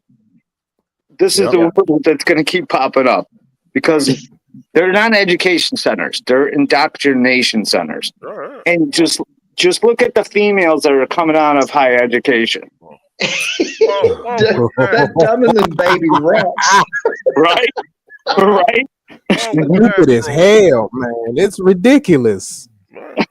Well, with that is, man, we got to understand, and, this is why I used to talk to guys and tell them is that, man, this is a man's world, and when the government puts laws and gives access to women that they can't exist in a man's legal position, and you see the destruction. I've seen it in real time where a woman got a raise at a job. She's a manager now, and automatically she switched to, I'm gonna micromanage and boss everyone around and so on, and it's my domain, versus understanding you just got a raise, man. Just do your job. This doesn't really alter anything. And the problem we have in this world is that, bro, a lot of the laws and rights the women have been given, only a man can survive. Like if the homie, MGTOW Cowboy got a raise, you're not gonna see him completely alter his entire, his entire perspective as a male. You know what I'm saying? He's just gonna look at it at, I'm getting more money. He might change a little, but it doesn't alter. And you know what? I know Cowboy personally. He would probably become a bigger thing. Yeah. Cowboy like, yo, y'all still eating shrimp? Y'all still eating shrimp out there? he would still come and drink with me, and I would call him a dick and tell him to stop being a dick, but he would still keep being a dick because he was just born one and grew bigger. Like me. Dude, I told a buddy of mine, if I had some money, man, to showcase how poor people would be, I'd buy a lobster and buy like a leash and just walk it, because I'd be like, only poor people eat the lobster. There you go. Put a leash around it. Walk it. So I have a question. I'm sorry. Go ahead. I'm sorry. I have a question for the panel, basically. We talked earlier about how a lot of the things that we see today have kind of been planned out, that things aren't the way they are overall, or at least in many cases, just based on coincidence. I'm under the impression, though, my personal view of MGTOW is that I think the ruling class didn't anticipate men walking away from the system the way that they are. I think they believe that if they empowered women and demoralized men for generations like they have, that men would just accept it no matter what, and they would just willingly sort of submit to the way things are now and not walk away. So I'm wondering what you guys think. Do you think they basically accounted for men going their own way in maybe not huge numbers, but a significant percentage of men? Or do you think that was I can answer this. Okay, they made a movie about it. It was called The Matrix. I'm gonna go have a smoke. Discuss. Okay. I Yeah. never Okay. watched those movies. Well, I'll let y'all go. You know, what I mean, I'll wait for last. You know, whoever's gone. By all Okay, means. yeah, you know what? Here's my 2 cents on that. I think they did to answer your question, Ohio Dan. I think they did actually anticipate a growing resistance by men. I think that whoever you want to call the ruling elites are, I think they do anticipate it. They don't necessarily want it, they don't like it, but I think yes, they did anticipate it. They did Um, anticipate it. at the same yes, I think so. At the same time, you know, they don't like it. They don't, you know, they don't they would prefer if I can tell you exactly what they did. In early 2000, there was a panel at the United Nations about global economic sustainability, and the global panel on global economic sustainability was about finding a way to get the young man and young woman back on the hamster wheel of life, because they were seeing the younger generation checking out. The last wave of the millennials were just checking out en masse. They didn't want to own homes. They didn't want to own cars. They were done. They're like, the world sucks. We can't afford the stuff that we need. We're going to school. We've got student debt. We've got all this stuff. We can't afford gasoline. So, and I literally read research papers on this stuff. And so the UN panel got a bunch of globalist billionaires together. Now, one of those billionaires, and sadly I can't remember his name, but he was a Canadian industrialist. Strong. Maurice Strong? Oh God, it might be. I think it's Maurice. I was about to bring Maurice Strong. Okay. Yeah, Jordan Peterson was invited by that Canadian industrialist to actually read all the research papers that were being put out there by all these different research groups and foundations and everything in regards to why these kids were checking out. And it was males by majority. It was the men that were checking out. There was some huge percentage, something like 80 in the 80 percentile range. And Jordan Peterson miraculously just showed up on the scene not too long after that panel was disbanded, and became this father figure to get all these young men back on the hamster wheel of life and get them running. So I'm sorry. Are you saying that? Are you alleging, or are you positing the idea that you think that what's his name, Professor Peterson, is some sort of plan? Yeah, 100%. 100%. Yeah. I'm not shy about it in any way, 100%. shape, or form. I'm an incredibly, what's the word? I can smell bullshit a mile away.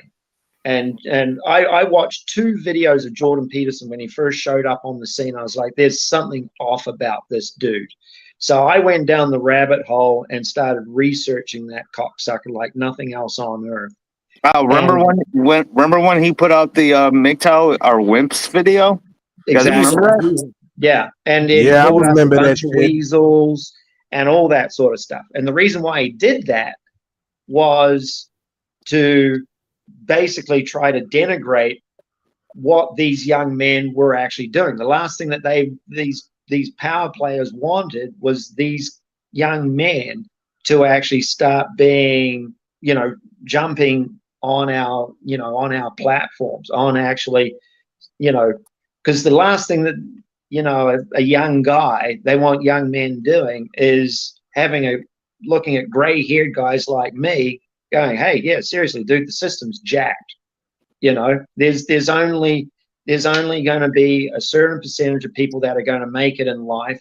Then there's going to be this huge percentage of people that will just run on the hamster wheel of life and then be blessed with maybe 5 or 10 years of retirement and then kick off.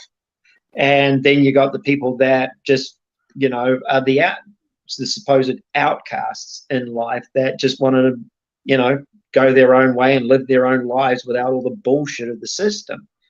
And Okay, so, you so know, to springboard off of what Tech said, or I guess to answer what's his name, Ohio Dan's question, I basically think that yes, they anticipated resistance, but in short, what they don't want is change, or what they don't want is men taking action. They don't want men resisting the system. They know that there's going to be resistance, but they don't want men doing anything about it. Don't create any sort of social movement or political movement that might demand change.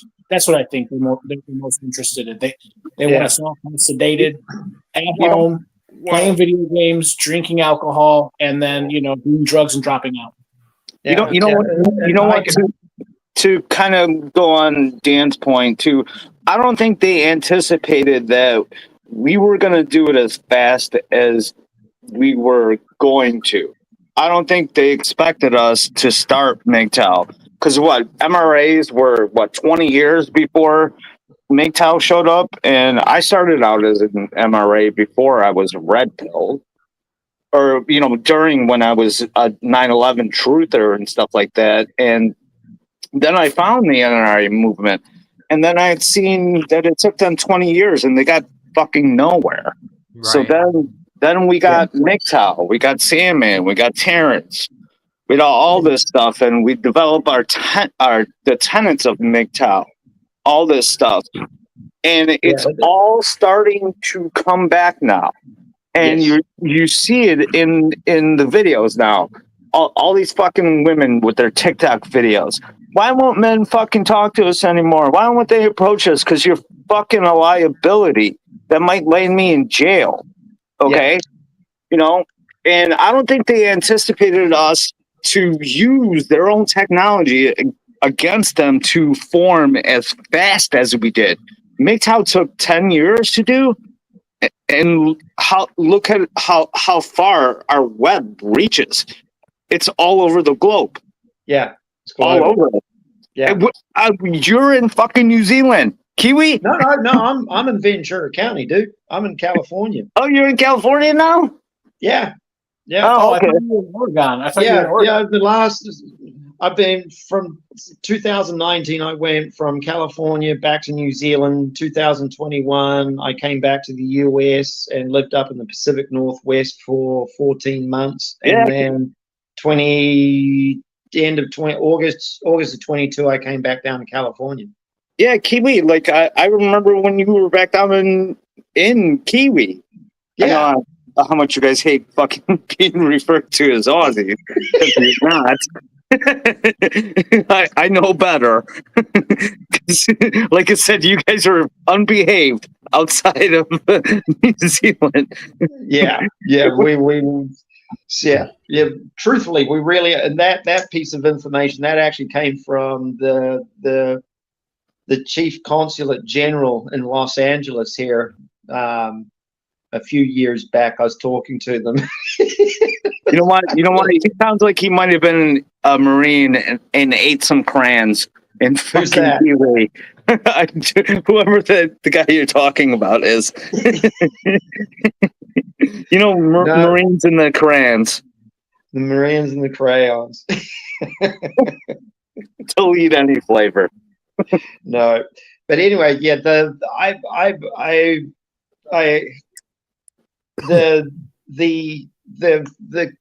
timing of Peterson coming out and doing what he did, and he's made so much money doing this shit. It is he was just a modern day Pied Piper to get. And the amazing thing is you're actually seeing a kickback against the guy now. There people are just you're seeing young men out there that are like, yeah, Peterson helped me until he didn't help me. There's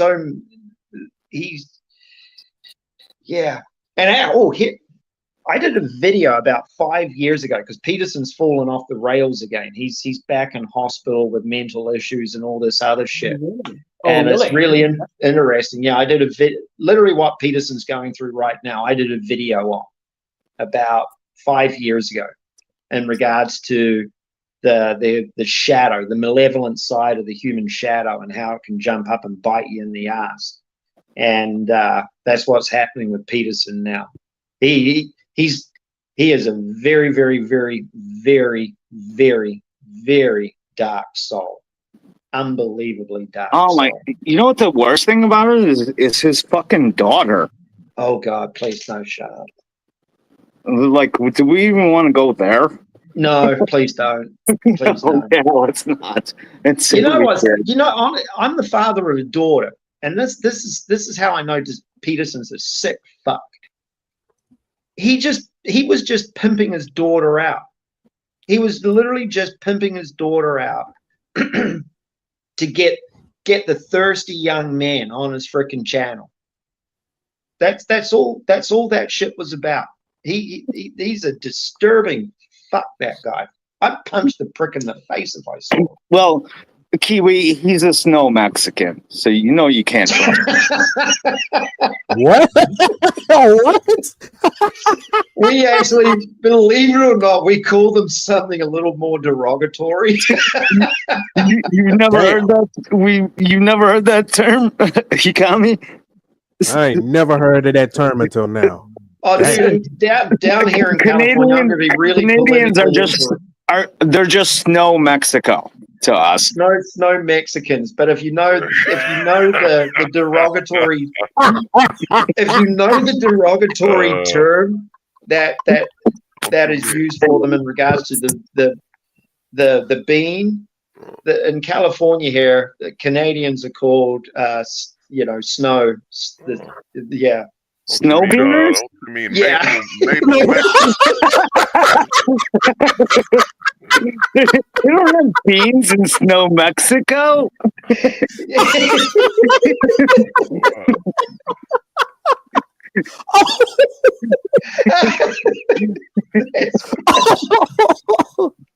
Oh Yeah, my God! That's literally in California. I shit you not. That's what we call Canadians. Damn. Our snow Mexican hockey league is in Vancouver.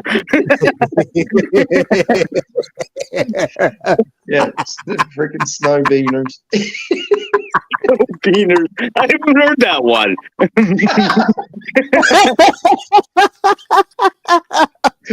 All right. Order. Bring order. Oh, shut up, Cowboy. Why are you always ruining our fun? Everybody's laughing and having a good time.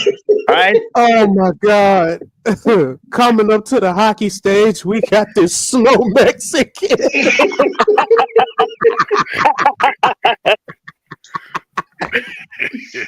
Oh shit. Yeah. Oh, that hurt my sides a little bit, guys. Oh man, that is fucking hilarious, man.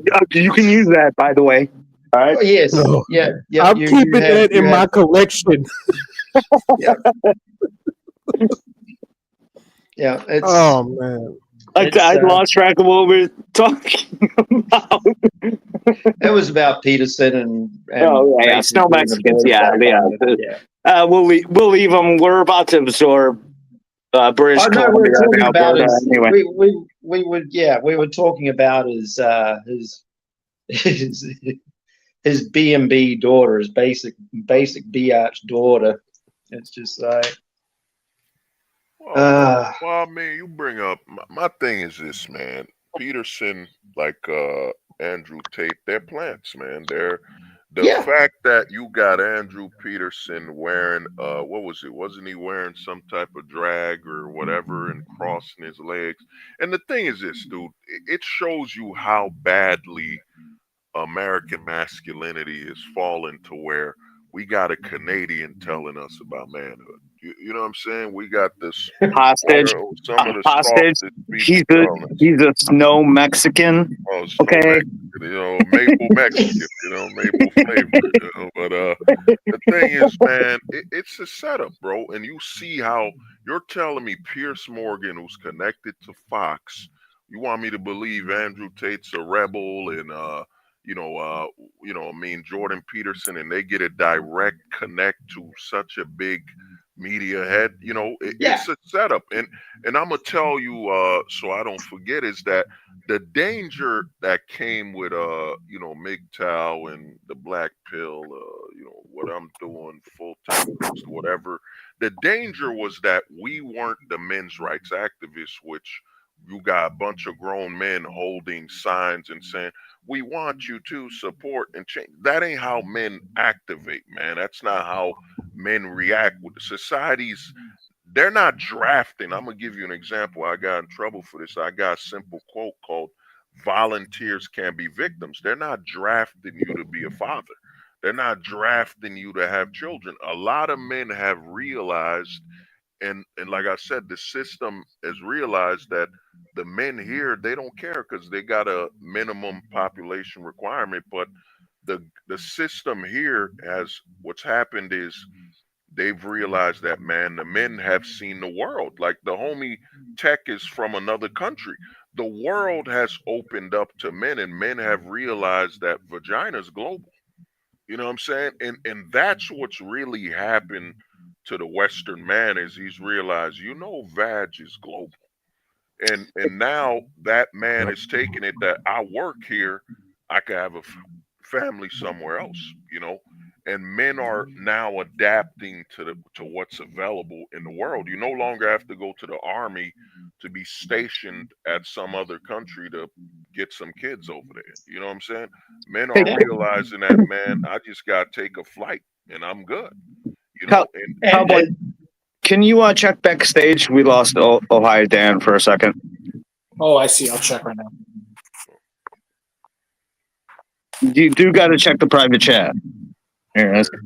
And you don't want a hostage. That's a real good point, but I'm going to give you another point. Okay. The female, right? She comes in different hardware, all shapes, sizes, titties, ass, everything, right? But they all have the same fucking hardware or software. Error 304. They're all fucking whores. Well, And marriage is the highest, the most expensive. What do you call it? Part of prostitution, because you're gonna pay. If you pay a prostitute, that's for one night. You get married, that's the highest form of prostitution.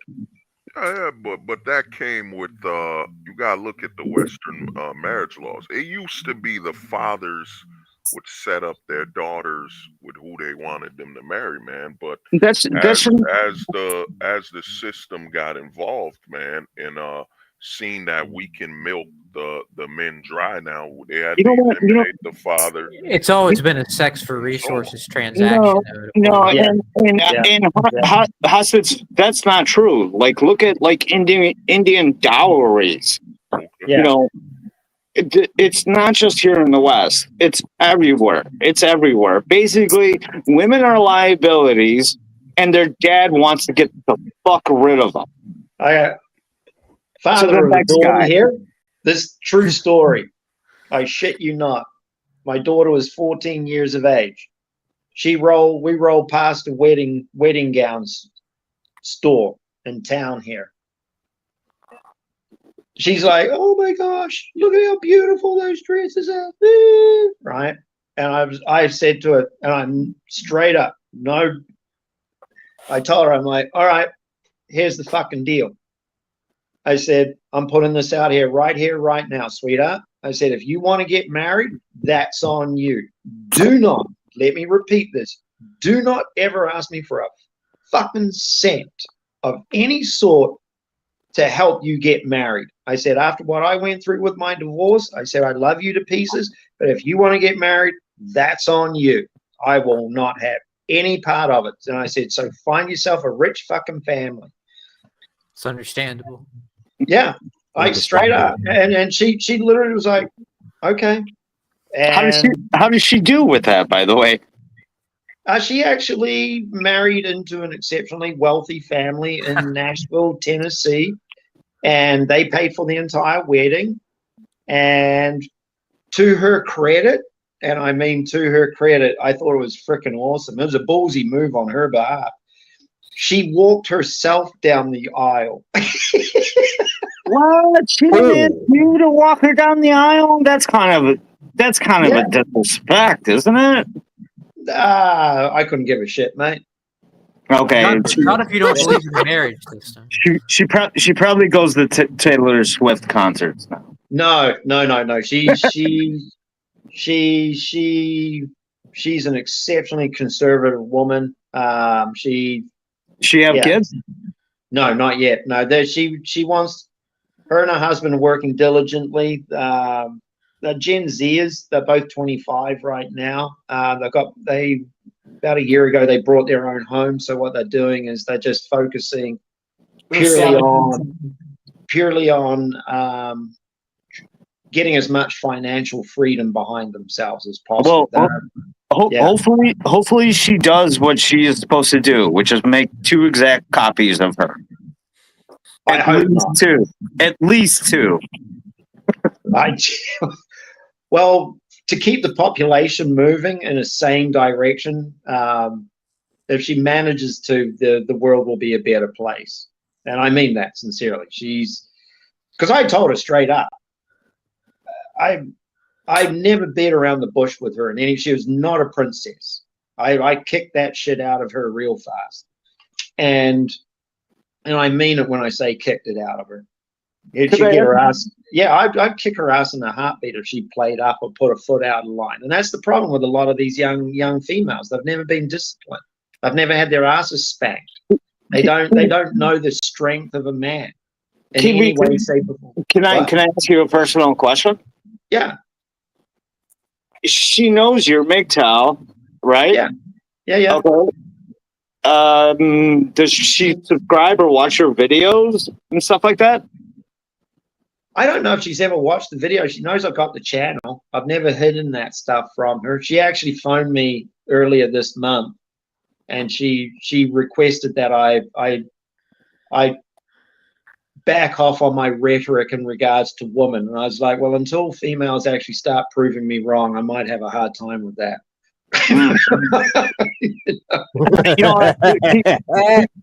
Kiwi, I actually had a funny thing happen to me. When I started talking about like MGTOW and stuff like that to my I have a younger and older sister and an older brother.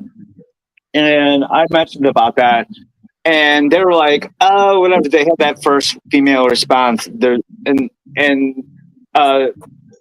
Right before they even said anything, I said, I know what the fuck you're gonna say. You're gonna say, who hurt you? You must be gay. You live in mom's basement. And they were like, how did you know I was going to say that? I'm like, because you're all the fucking same everywhere around the world. You got different hardware, but your software is the same. Error 304. Guess what? My older sister now is a MGTOW. That's awesome. like 2 years later, I went to our summer house where she lives at now, and she was like, I fucking hate women. I'm like, what's up with you? She's like, I've been watching Kevin Samuels videos. I'm like, Kevin Samuels died like a year ago. She's like, yeah, I know, but he still lives on the internet. My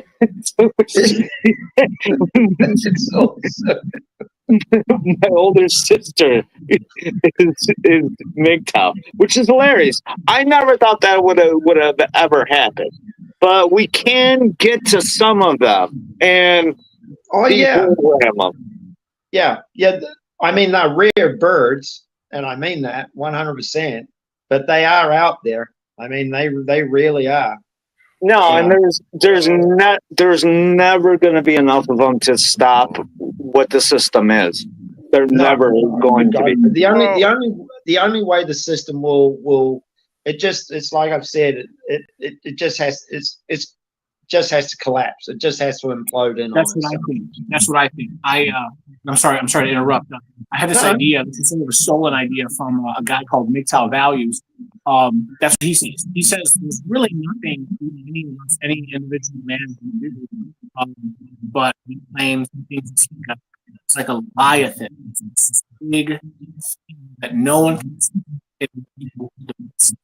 You're breaking up. Yeah, Cowboy, you're breaking up a little bit. Breaking up.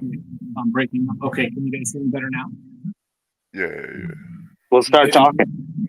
Okay, can you guys hear me better? Yeah, I Sounds get like there's something in the background while you're talking. there's something in muzzling or something. Oh, that's weird. Okay. You know, go You know ahead. what? Go ahead.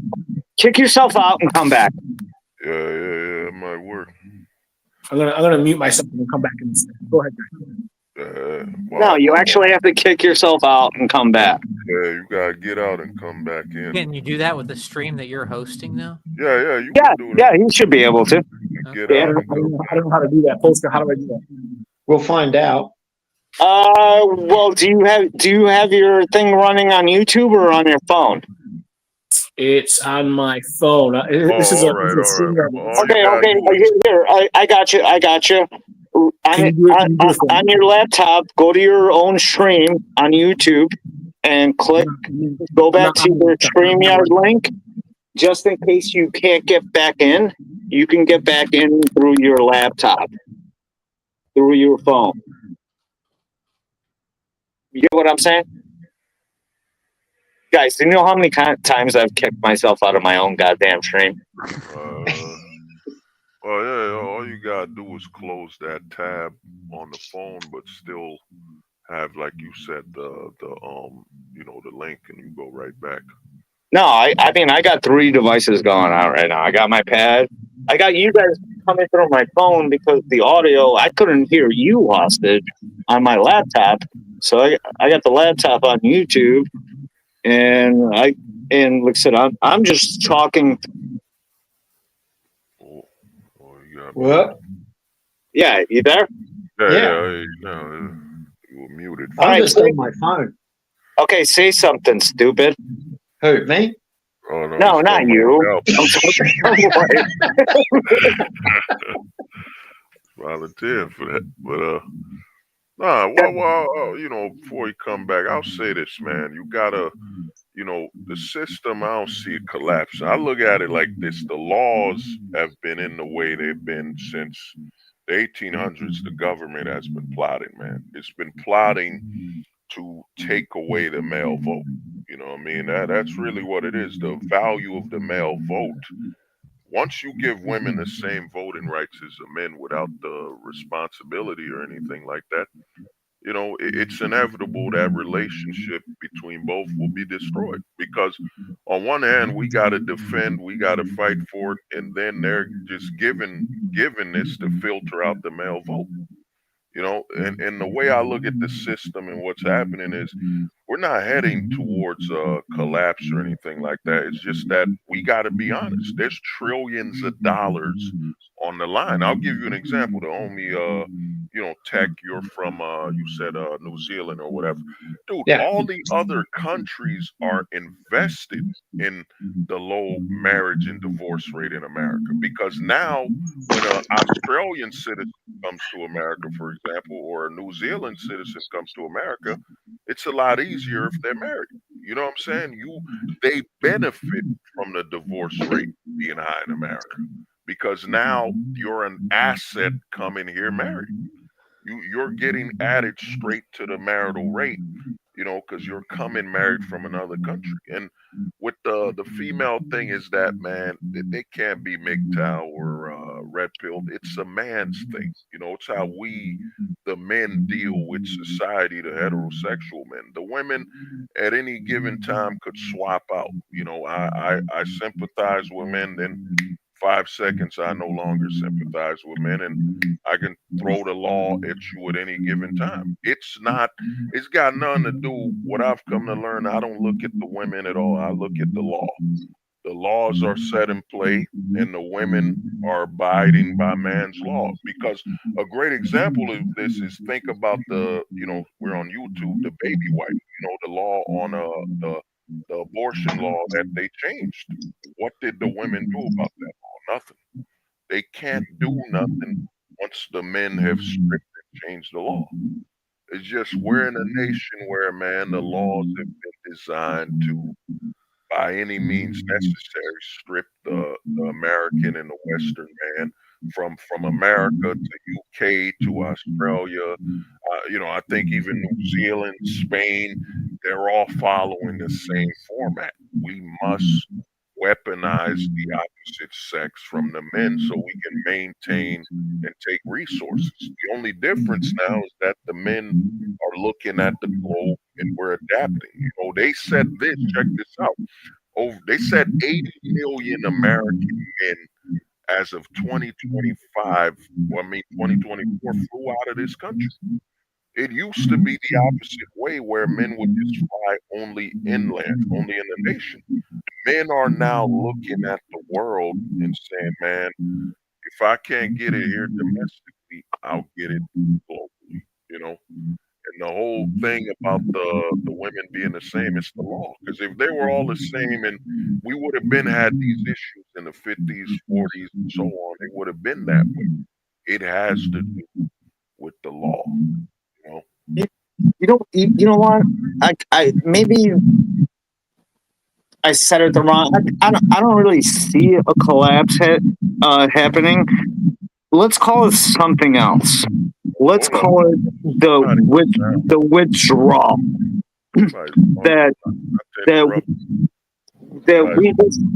We're just walking away. We withdraw with our money and our choices, all of it. Yo, Minister B, I think it's Ohio Dan. Someone has some weird background audio. I can hear it. It's not me. I think Cowboy's trying to get back in. No, he's not on because I hear this humming. No, it's not me. I don't have a TV or anything on in the background. Yeah, it's not me. All my shit is muted besides my air conditioning here. I don't know. Well, all right, well, go on, brother. Wait, hold on. Is it gone now?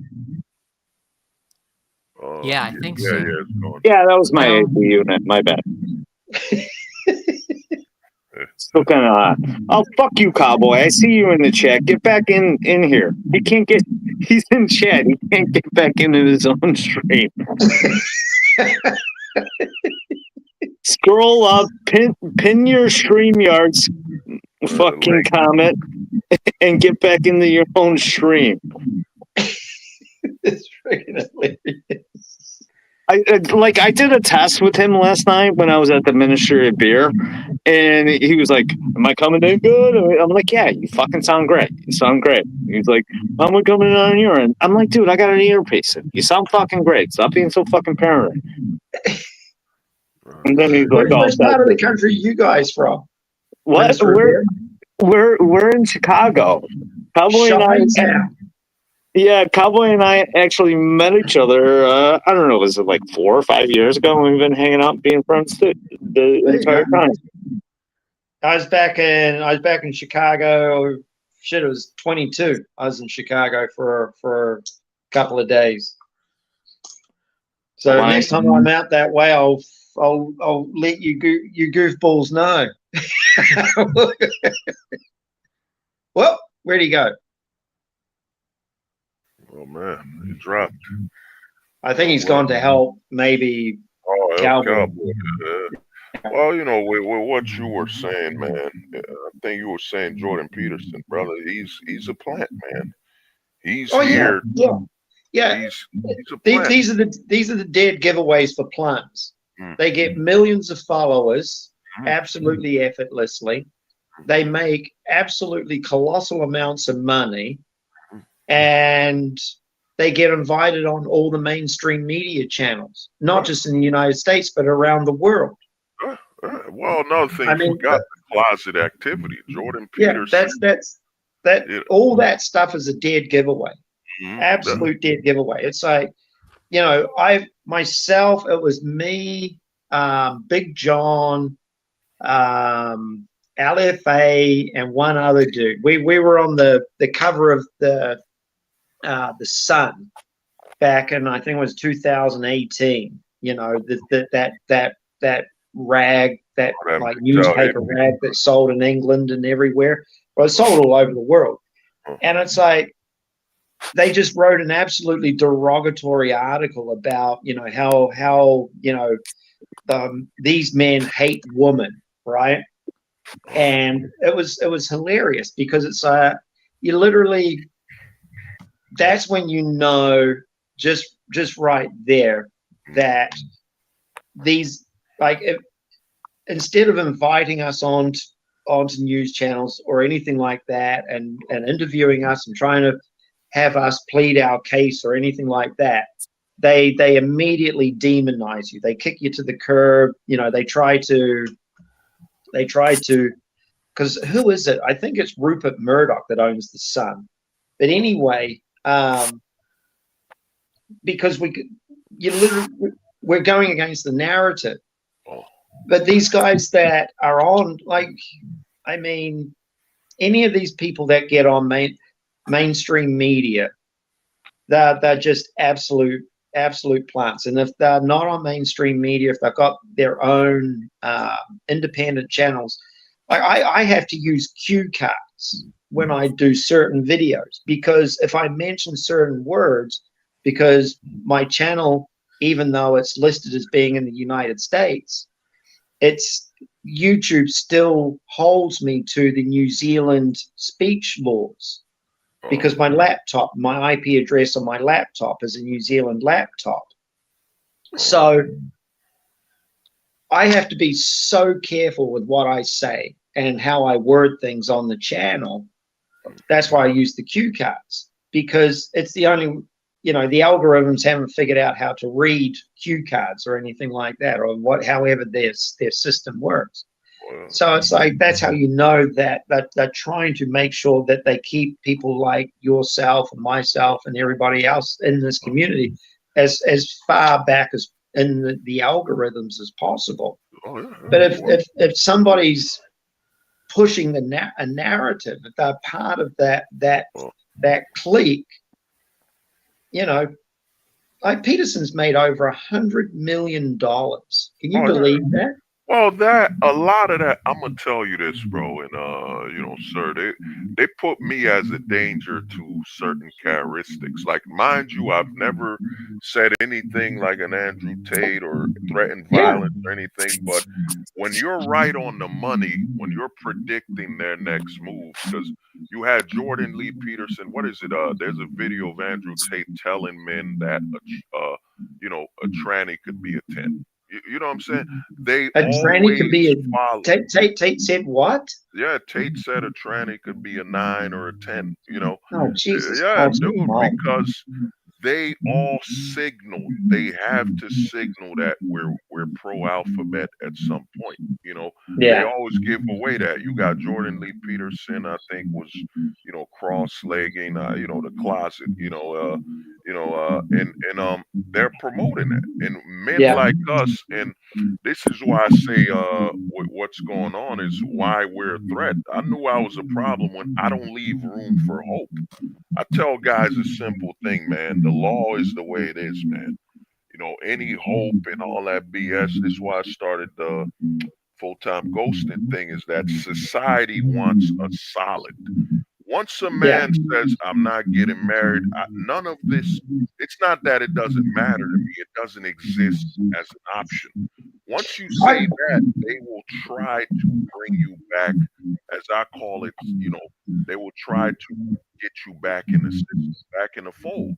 You see Jordan Lee Peterson, these type of guys leave hope, marriage, love. The law hasn't changed. It's kind of like this. If I told you, Kiwi, cross the street during a green light, what are you gonna tell me? You're gonna tell me, are you crazy? The cars are traveling. So why would a man marry with the laws being the way they are? Yeah, it's insanity.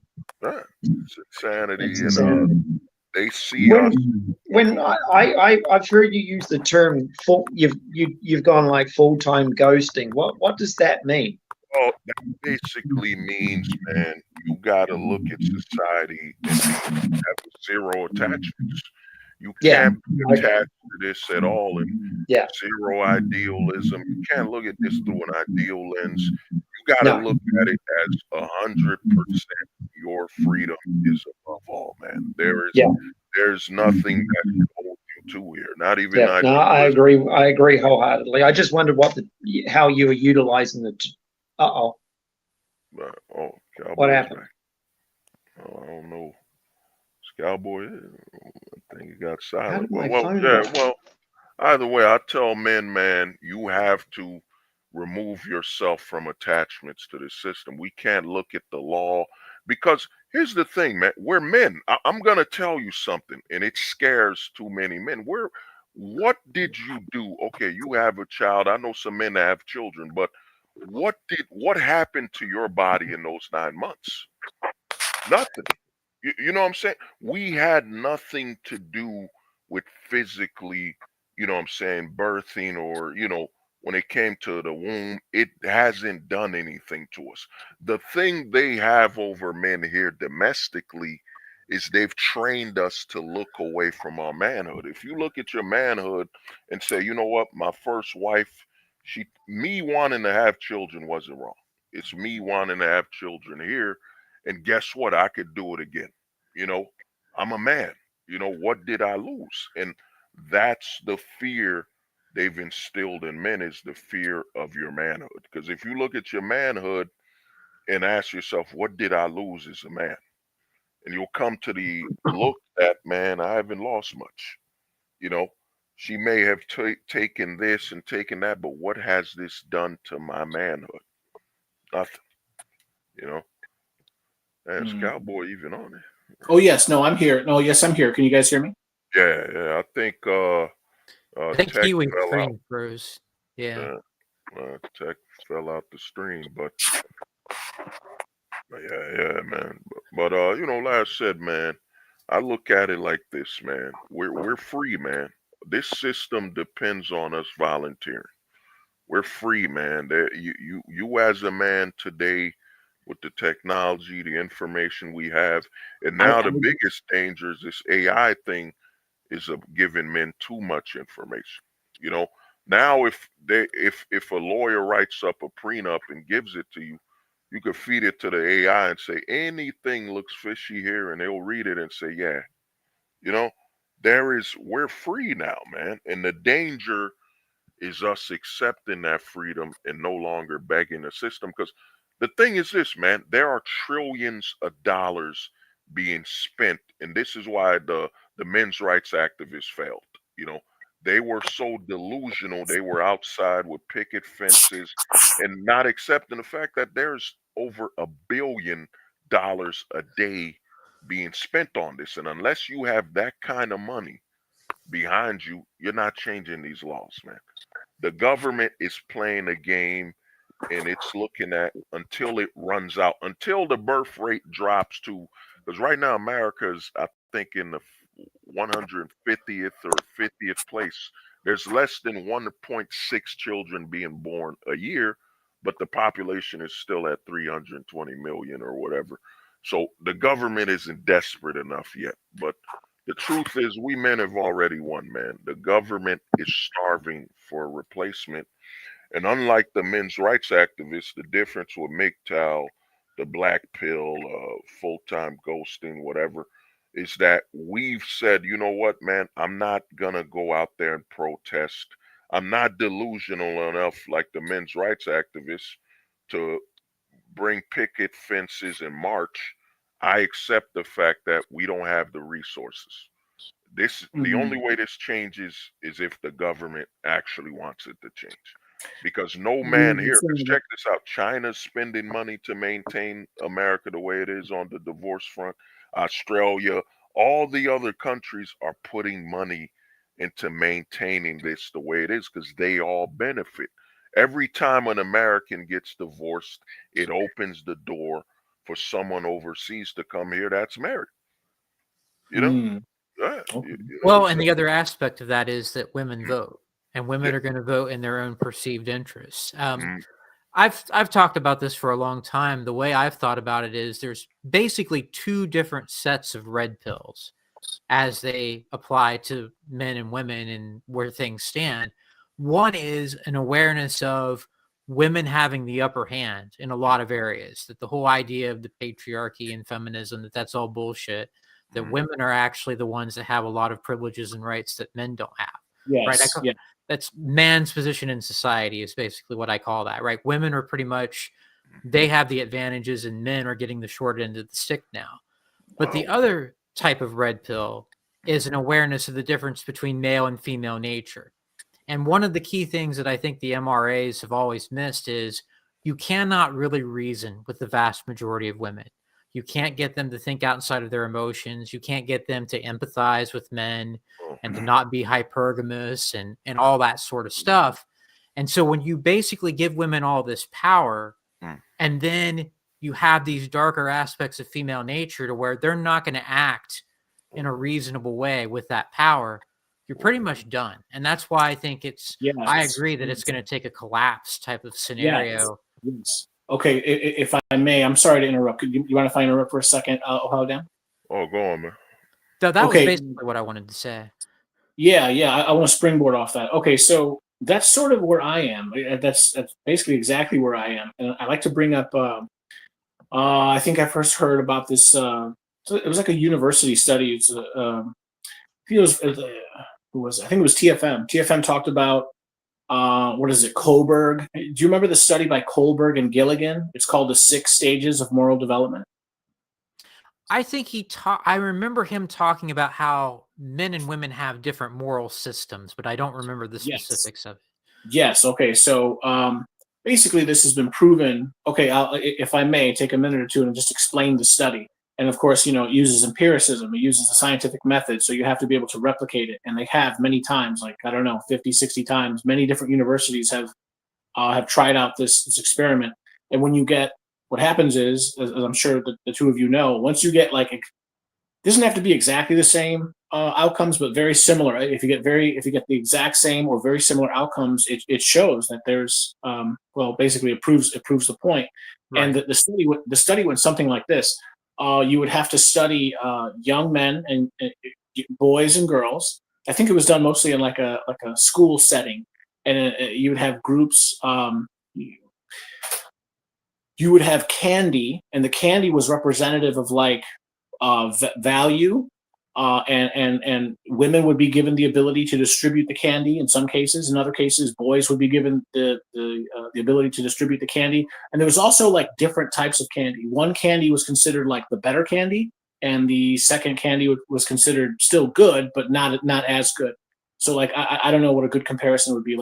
Maybe Snickers would be really good candy. And I don't know, what would be a bad candy? You guys know candy corn? Remember, it's almost, that crappy little candy corn that they used to give out. That's terrible. Okay. Well, hold up. Somebody's in, I think backstage, Velasco Bob or something. Oh, okay. Yeah, I'll load him back in. Trying to get back in. Yeah. Okay. All right. It's Polska. Oh, Polska. Okay, Man, Polska. I don't drink that vodka brand. I know it looks like Polaska, but it's not. It's Polska. Polska vodka. Has TEK tried to come back or? No, I don't think so. But wait, no, he did now. He just came in. Oh, he just did right now. I'm adding him right now. Yeah. Anyway, to finish that idea, so these two professors, one was named Kohlberg, the other one was named Gilligan. Of course, Gilligan was the woman and Kohlberg was the man.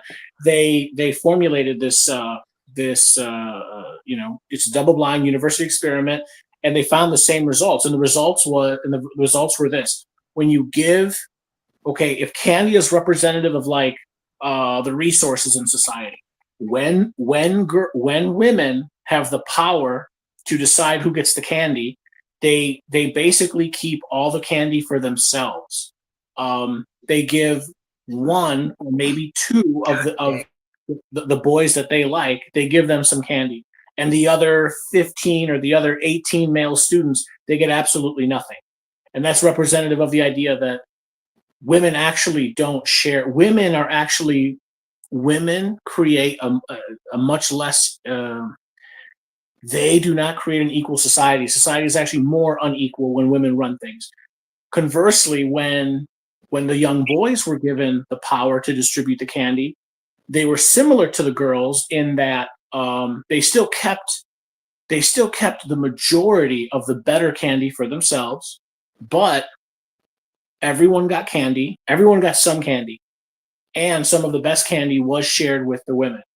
And so, and then they basically said that they observed that there were 6 stages of moral development. and the highest stage supposedly is it's called what they call empathy, what psychologists call empathy, and they claim that even among men, only a small percentage of them reach the highest level. Most men get stuck at like level 4 or level 5, but they did observe. But they did Actually, observe. this is not. Polska, This can I is please? Polska, can I finish? finish, and I'm going to tell you why you're wrong on this. Okay, I'm gonna mute your ass, motherfucker. Go ahead.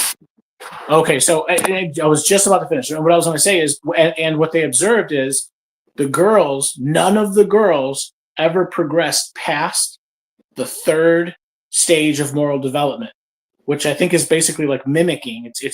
Women literally do not have the capacity for true empathy like men do. Like, it's genetic. It's literally genetic. So building on what Ohio Dan said, the second you actually give women the right to vote, you end up fundamentally transforming your society to a point where women control now, and women are going to do this. Women are going to keep doing this until, I don't know, until things basically fall apart. And I think that is exactly what's going to happen. There's no fixing this. There's absolutely no fixing this, and things are just going to get worse and worse and worse until women themselves cry out for change. That's what I think. Well, here's the thing, bro, and you know, this is where I tell guys, man, we gotta apply holistic thinking and looking at things is, man, we are men. We are the stronger sex. The reason men aren't emotional is, that's our last choice and last option, is that we are the stronger sex that is capable of reshaping this Are world. you kidding me?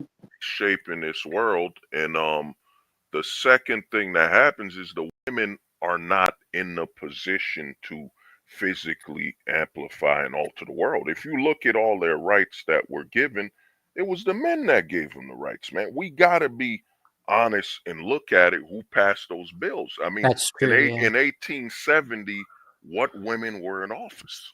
You know what I'm saying? What's happened right now with the society we're in is that to destroy the value of the male vote, because we men would keep the government to their promises. You know what I'm saying? If the country was run strictly only the men could vote, or the women, for example, I'm gonna show you the scam of the female vote and the male vote is this. This is why the voting system is broken. So here's how it works. All right, we're in a town. If 500 men vote and 600 women vote, rather than keeping it fair to where, you know what, we're only counting 500 votes on both sides, what happens is they count them all. That automatically places the advantage on whoever had the most, the most as a population. And there are more women than men.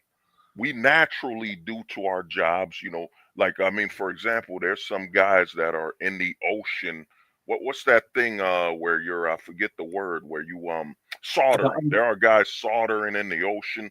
There are like guys, an underwater welder? An underwater welder? there it is, bro. Welding underwater. Right, there are guys. Right, that's another problem. That's another problem you bring up. Hold the truth hostage. When it's time, whatever. I can't. It's on a Tuesday or something. The federal election, for example, just one example.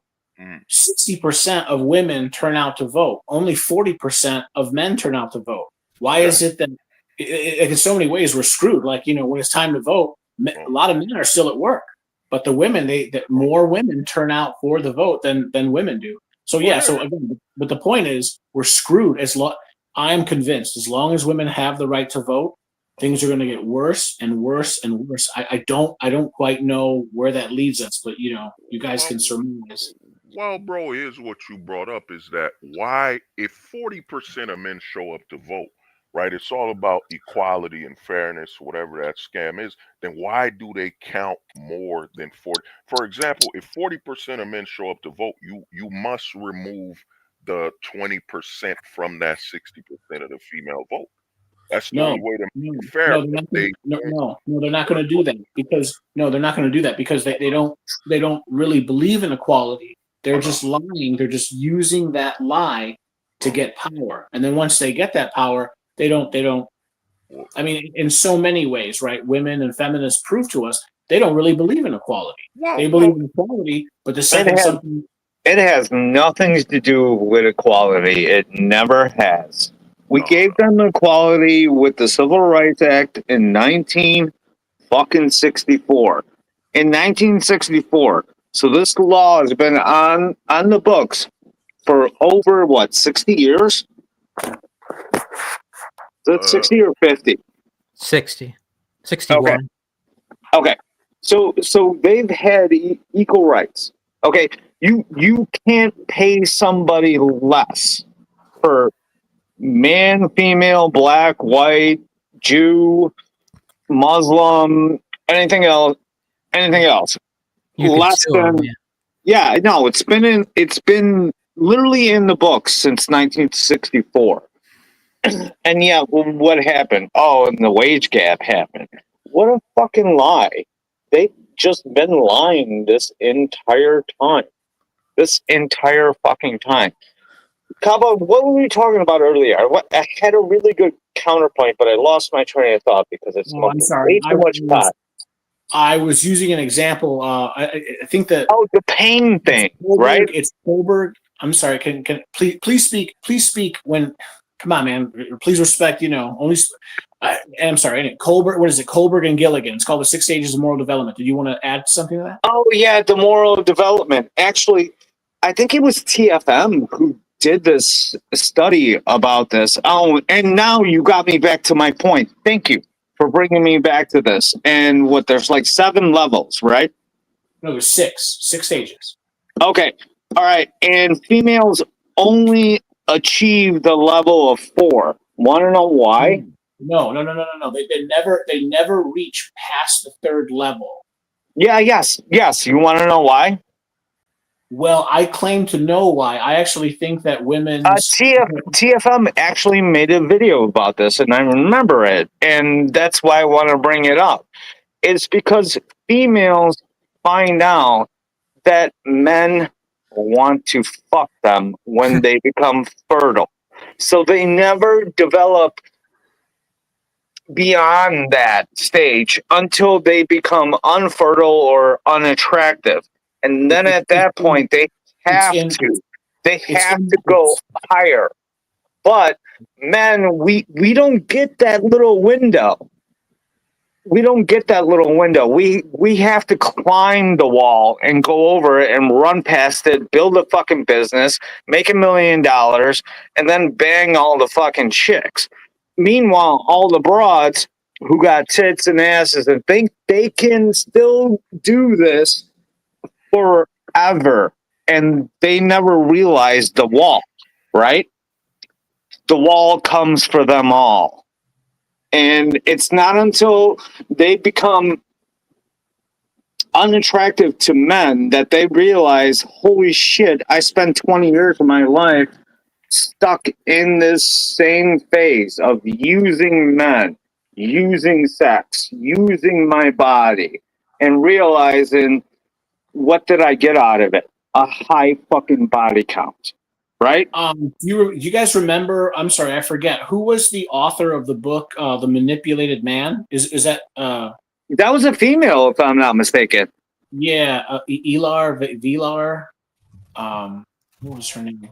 Elar Vest. I can't remember. Anyway, yeah, she talked about it. What's that? I'm sorry. Esther Villar. Esther Vilar. There we go. Vilar. Esther. That's correct. Okay. Yeah, I remember in her book she says at about 14 or 15, the vast majority of women basically make the decision one way or another to become a glorified prostitute. Most women. They realize they can use their body to manipulate men and extract resources out of them. So they stop developing at that level. So that's like a level 3. And men, we can't do that. So that's around the same timeline. So we're talking about teenage boys at this point. So now you got all your male athletes, right? And you got your nerds and you got your introverts and stuff like that, and who are developing these other skills, still going up the level, right? But they don't hit it till they're in their 30s, and they hit the level 5, level 6, the max level, And Well, and remember, Polska, some men never reach the highest level. Some men, for example, they'll stay living with their parents, even they could almost be turning 50 years old, and maybe they're working some deadbeat job, delivering flowers or something like that. They no, go to we're really gonna go here, fucking Cowboy. okay, I'm Seriously, sorry. we're really gonna go here. First Wait, of all, my mom is disabled, and if I didn't live here and take care of her, who the fuck would? Would you, Cowboy? No, you wouldn't. I wasn't insinuating anything, Polska. No, you weren't insinuating. You were just suggesting it. A mere suggestion. You can fuck off, Cowboy. Polska, let me ask you this: have you been drinking tonight? That's a joke. In case you didn't. I started drinking after work. I went to the dive bar and ate my weekly pizza. I know. Oh, you went to what was it, Doty's or Geidy's? Geidy's, yeah. Yeah, very good. Okay, very good. Yeah, Yeah. no. I ate my pizza, had 3 beers, ordered my brother some food, and then I came back here, watched my mom till your fucking stream came on, and then I could have a drink. I actually disagree with what you said a second ago, respectfully, of course. I had this idea. So you just said like, oh yeah, they rely on their looks and they skate out their looks, and then their looks slowly fizzle out. Yeah, that's true. But then you made the statement saying something like, oh yeah, and then after that they finally realized. No, they don't realize. I don't think women really ever realize. I don't think women ever really. Oh, what's the term in psychology? Introspection, self-introspection. Women never really go into self-introspection, but you're right. You know what? I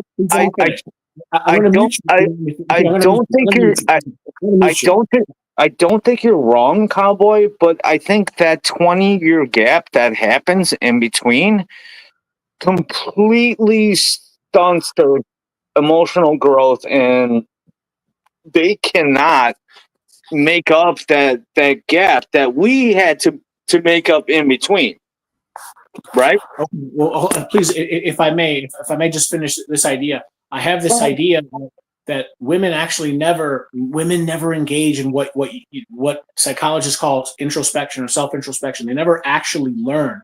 What they find is their out of control selfishness. They can't get away with it anymore, and then what they do is then they just blame men for everything. And that's where we get this whole idea of like the Karen. And then what's even worse is these women, they end up politically mobilizing, and then they just try to get the government to force men to whatever do what it is that women want.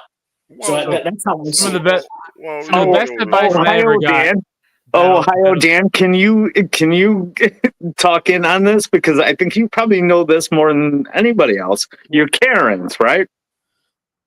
Yeah, I actually think that I see a lot more women that do just end up blaming men for everything and being bitter and angry than like suddenly shifting gears after menopause or something like that and developing into more morally conscious beings. I don't see that happening really. So I kind of agree that they don't. Yeah, So. You know what, Dan? That shit don't happen until they're fucking 60. I don't see it happening at all. No. Well, here's the thing. Not to interrupt you, is that, bro? It's who created those laws, man. We have to be honest and look at where the law was created. Okay, who created it? It's our fellow man. We gotta be honest. Our fellow man. Okay, so what I think is made the law. Okay. So what I think is, whatever you want to call it, the people that control society, the whoever you want to call those people, let's call them the puppet masters, the people pulling the strings, the elite, whatever. So that's exactly what I think that they do. They essentially pit us against each other. They say, so this is how I think the elite think. They think, okay, so we know. They know us. They've studied us. They know psychology. They understand that women are going to become bitter if this happens. And so what they can do is they can nudge women in this direction and say, hey, yeah, basically they create and push and maintain grievance culture. And they say, hey, they teach the women, hey, you women, you're put upon. You these men, they're abusing you and all this. So you women should get together and politically unify and change the laws. And the next thing you know, men have fewer rights in family court. And the people in control like that. Absolutely. I don't think any of us here on the panel are going to disagree with that. Who is Doug NPA? When did that guy sneak in? I'm sorry, Hello. please introduce yourself. Wait. Oh, hey everyone, how you doing? I'm Doug NPA. MGTOW Cowboy was actually one of my first supporters. It's been a while since you've been live, man. Good to hear from you. Yeah, right. It's great. I saw you. I immediately said, "Oh, I recognized you right away," and I brought you right on. Yeah, it's great. I still watch you on occasion. Yeah, I've been helping a lot of channels behind the scenes, and then I have a day job. They did return to office, unfortunately, so I'm trying to find more time to put into my own channel. I don't know why Homeboy was so hostile when I came on here. I don't even know that guy. Who's that guy? No, What's he's that okay. about? No, he's okay. He's actually a personal friend of mine. We meet and hang out in person. He just he gets sometimes when he drinks a lot, he gets excited. Okay, cool. All right. So a couple of these. First off, some of the best advice I ever got was those who don't have to won't. Okay. Most people, the successful people will go through hardship even when they don't have to, because that's what winners do. And uncomfortability and adversity breeds success. Women have never had to go through what they're trying to push for. Because remember, life will never be fair for men, ever. But feminism and equality means that women are pushing for life to be as awful for them as it is for men. But they still will always have that first, 18 to freaking 32, 35, where they get all, especially if they're like above 5 or 6, where they don't have to think, they don't have to go through adversity, they don't have to. But when the clock ticks down, they will have to. We're in the great experiment where feminists have rewritten history, where women think that it was just easy being a man, that we got everything we got because we have a dick, right? And now more and more women are trying on, because another thing that my father told me, most men, we have to do what my father calls the journey of a man. The journey of a man is you turn 16 and you work until you're dead. Hopefully along the way, you get a highly valued skill, highly valued trade, or highly valued education to put yourself in the best position to live life on your terms or support a family if you so choose. But that's it. Women have all these different options. They can be stay-at-home moms. They can be career women. They can leave the workforce whenever they want to, or they reserve the right to change their minds. But they're choosing the path of a man. It blows my mind. It blows my mind. And a lot of them are starting to find out that this is not fun. Working for your whole life to pay bills, and remember, we got here because men have sacrificed their emotional, mental, physical, and spiritual health for God, country, community, and family. Women don't want that smoke, guys. They think they want it, but they don't. And all men are doing, we're just disengaging and watching women realize how tough it is to be a man.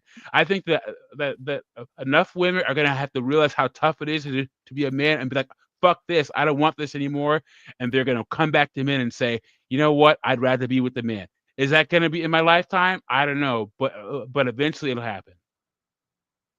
I hope so. I think the propaganda is probably too strong for that to work out. Like, they're taught their whole lives that men owe them something, that they've oppressed women throughout all of history. I think 100%. going back to the point that was made previously, I can't remember who said it, but the thing about it is when you get to a point where you lose your looks as a woman and you've coasted this whole time in the way that we've talked about here, you kind of have a choice. You can double down and just continue to blame men even in a more harsh, more extreme way. Or you can admit that you've just been misled your whole life and that the mistakes that you made were completely your fault for all this time. And it really takes someone, even a man, it would take someone of really strong character to be able to overcome that urge to just double down and to continue to blame other people for things. And so I think that it's just screwed. I think that women have been so set against men for so long, for so many generations now, that it's not going to improve in this society, in this system. And Cowboy, Dan, Well, what do you think about this? I think that the ultimate conundrum nowadays is you have women that are attracted to men, but they hate men, and they don't know what to do about it because a lot of women, it's like me. L- you're starting to see some women be like, "Oh yeah, I'm just gonna go gay." No, they're not. uh, It's not gonna do it. I'm sorry, but once again, they're attracted to men, but they hate them. So what do they do? So I think that fortunately, unfortunately, however you want to look at it, there will be outliers. There will be some women that see through the propaganda. For example, Right. like I brought up a couple minutes ago, Esther Vilar. Or there are others, like for example, in the community, there's I don't know, Professor Janice Diabango, or you could name a couple. I think the vast majority of them, however, will not see through the propaganda, and they are lining themselves up to kind of ruin their lives. Yeah. uh, My problem is I'm exceedingly worried that they're going to try to take us all down with them. Literally, women are going to become so bitter. uh, They're they're going to push for more and more policies that well, tear society down. All men Yeah. have to do well, is not to disengage, not to though. interrupt you, bro, is that No, go ahead. No, go the ahead, please. thing is, man, that's already changed. We had the law change on the, I call it baby wipes, to, block YouTube, because that's a product, but the You mean laws you have mean baby changed, you you mean know, baby you know, deletion? yeah, the womb Call of Duty womb edition, but the thing is, bro, they've changed the laws, man. It's and even a snap, a lot of the laws are changing. It's just that the government will not change its mind. For example, I heard certain states are doing 50-50, but I'm going to tell you something that's going to change. This is why I've been doing the content I've been doing, but the thing is, let me ask y'all, this is a very simple question, is that think about this. Your driver's license has an expiration date, right? The milk you buy has an expiration date, but the laws don't. What's happening, and even with the women y'all mentioned that support and all that's a scam, because there's a lot of women now that are making a living as so-called, we identify and sympathize with men. It's a scam when not even, let's check it out, just Pearlies. There's so many women making content. Not one has created a change.org to change the law. Not one. There's a new hustle now. The new hustle is that by being woman attractive or whatever, the men aren't giving them attention. Now they're hustling, as I call it, simp hunting. They're hustling the sympathy for men, which is, it's a scam. And even if the women so-called, we identify or care about what y'all doing, it's until they change their mind. The thing is, with the laws being what they are, what's been stripped from the table isn't us making money, making a living. What's been stripped from the male in the West is the family aspect. Every aspect about us fulfilling our need to start a family and all that, it's a trap. You know what I'm saying? And that's all that's been removed from the table. The women, like Cowboy was saying, where they get old and bitter, it's a way the politicians alter it. Okay, we keep them young when they're young, let's say 18 to about 28, 18 to 25, make them sleep around, let them, let's just promote and push that culture. Then when they get too old to be able to settle down, now we weaponize them to go and be antagonistic towards the younger women and the men. So we basically, they have the women stuck in a loop. The loop Well, if I is can comment, if I can comment on that very quickly, hold the truth uh, hostage. Two uh, two points. 2 points. Number one is I don't know if you know, I don't know if you're aware, but Doug NPA, to the best of my knowledge, is actually a wrench on Just Pearly Things, or I think her name is Pearl Hannah Davis, on one of her channels. yeah. I am. Number one. Number two, I'm sorry. Oh, you know what? I almost forgot I think I forgot my second point. Oh yeah, I remember. Also, within the community, within the MGTOW community, there seems to be a ton of men that share that same idea. That in fact we call them chameleons. We have this idea that like the vast majority of women, even the ones that come into our area, our space online, and they parrot our ideas or they claim to believe in what we believe. There's this idea that a lot of them are just they're just grifting. They just want quick cash, or they just want clout, popularity, what have you. Well, the chameleon. The thing with the chameleon, why I altered it is the difference is that the chameleon will try to look the part and all that stuff and be a tried wife. The simp hunter will be. Their goal is to have the men be.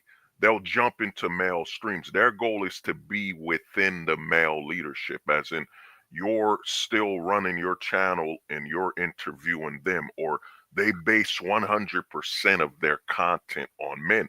Because you had your Tommy Lawrence, we saw the chameleons, they would still maintain and keep their channels. But the new breed of women, you're just pearlies and all that stuff, they're simp hunting where the majority of their content is our perspective, the male perspective. And I then can tell you this. I've met Pearl in person. I've been to her studio multiple times, and yeah, I know her personally. She's literally a personal friend of mine, and to me, she hasn't gripped. She's not like Roma Army. Roma Army literally has an OnlyFans. She's a freaking single mother of two. She has tattoos everywhere. She was a freaking drug addict. Like I don't try to convince people that I'm not going to convince you. It's just not going to happen. But I can tell you, like, I know Pearl personally. I consider her a friend. She is, as far as I know, she isn't grift. And even if you think she is, there's degrees to grifting. Once again, there's the Roma armies. The worst female grifter is Roma. I don't know how that happened. She freaking ducked freaking Andrew Wilson. She's a baby mama to. I mean, and then also, here's the thing, because gatekeeping voices in the red pill space. One person I can't stand is Donovan Sharp. Donovan Sharp's a fucking he married a baby mama. I can't stand him. But I don't see we still don't have enough people in the red pill space to be gatekeeping. We're still relatively like the red pill space is only 10 years old. Yeah, but dude. And so we still have young men. Well, a small percentage of women, but young men who are still opening their eyes to this stuff. And I don't like Donovan Sharp. I don't like some other guys too. But if they can get the message to who they can get it to, who am I going to say? It has not been. Okay. If I can add on that, okay, I basically agree with that. So I have this idea that like, even if some of these people, including women, are grifters, I'm not saying that it's good to grift, but I'm actually so concerned with the idea of promoting this content. Whoever does it the most successfully, I kind of look. I don't want to say I look the other way, but I kind of say to myself, it's like I don't know. Take anyone. Yeah, you could take just Pearly Things. You could take Kevin Samuels. Take anyone. Who is in the end, I'm very concerned with growing these sets of ideas. If Pearly does it and she does it very successfully, then I don't know. I kind of see that it's a double-edged sword. Okay, well maybe she's a grifter. So some would say she's a grifter. Even if I'm sorry, let me finish. Even if she is a grifter, does she put the message out there? Has she moved the needle? Has more people seen or have more people been exposed to this idea? You can say the same thing with Kevin Samuels. I have this idea that Kevin Samuels, he's now passed away. I have this idea that he was probably the most prolific red pill guy who moved the needle more than anyone. I don't even think he was explicitly MGTOW, but he talked about the same kinds of stuff that we talk about, to the point where he's almost like, I basically consider him like a household name. Oh yeah. Well, but here's the thing, like I said, bro. Where's there was I forget. I think it's Underground. They found out just Pearly's Me Too, their coach, and then here's the other thing. Where is the change.org? Creating a change.org is free. Name one female channel that has put a change.org. Name one. Would that really change anything? No, though? it's That's not what I'm about saying. changing. Like, It's that why wouldn't they even do that? Because it won't work. Name Probably. it. No, it's not about no but work. It's that why I that have my need to antenna, change that and I org. haven't done that. No, a lot of men Have have you? done that. Yeah, I did that. Yeah, I For real. haven't, and I'm not going Oh, to. I mean, no, I no, don't but have. hear me out, bro. We're men. What we're capable of doing is different. You know what I'm saying? Where the women, the point that proves that it's a grift, it's a hustle, is that to even change the law, they won't even put a change.org. I've seen the growth of the female channels. Right now, there's even Just Pearlies is running what I don't know if y'all remember that chick from Australia that was a doctor. Just Pearlies is literally pulling her style. I forget her name. It was some Australian chick. But the thing is, bro, they won't do a change.org. They won't do nothing. It's now a sympathy hustle to get men to feel comfortable. But here's where that's evolving is that, dude, the men are ghosts. The men are accepting that the marriage, the family, it's fiction. Once you see it as fiction, and the red pill is mainstream already, man, and the laws haven't changed. I agree. I You know what I'm agree. saying? Look, I'm going to tell you this right here. I'm about radical acceptance, right? Red pill channels, we can be MGTOW. We can say men don't get married. You're going to get screwed over.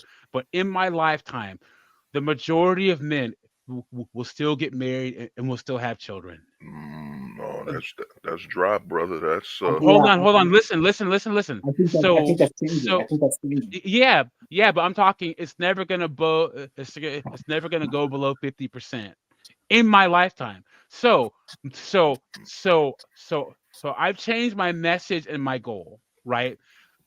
I've accepted the fact that although it's a bad deal, a lot of men are still gonna get married. But you have to go into it. I tell men don't get married, but too many men I know still get married. My nephew got married at freaking 20 years old to some girl in the military. I'm like, what are you doing? But he just did it, right?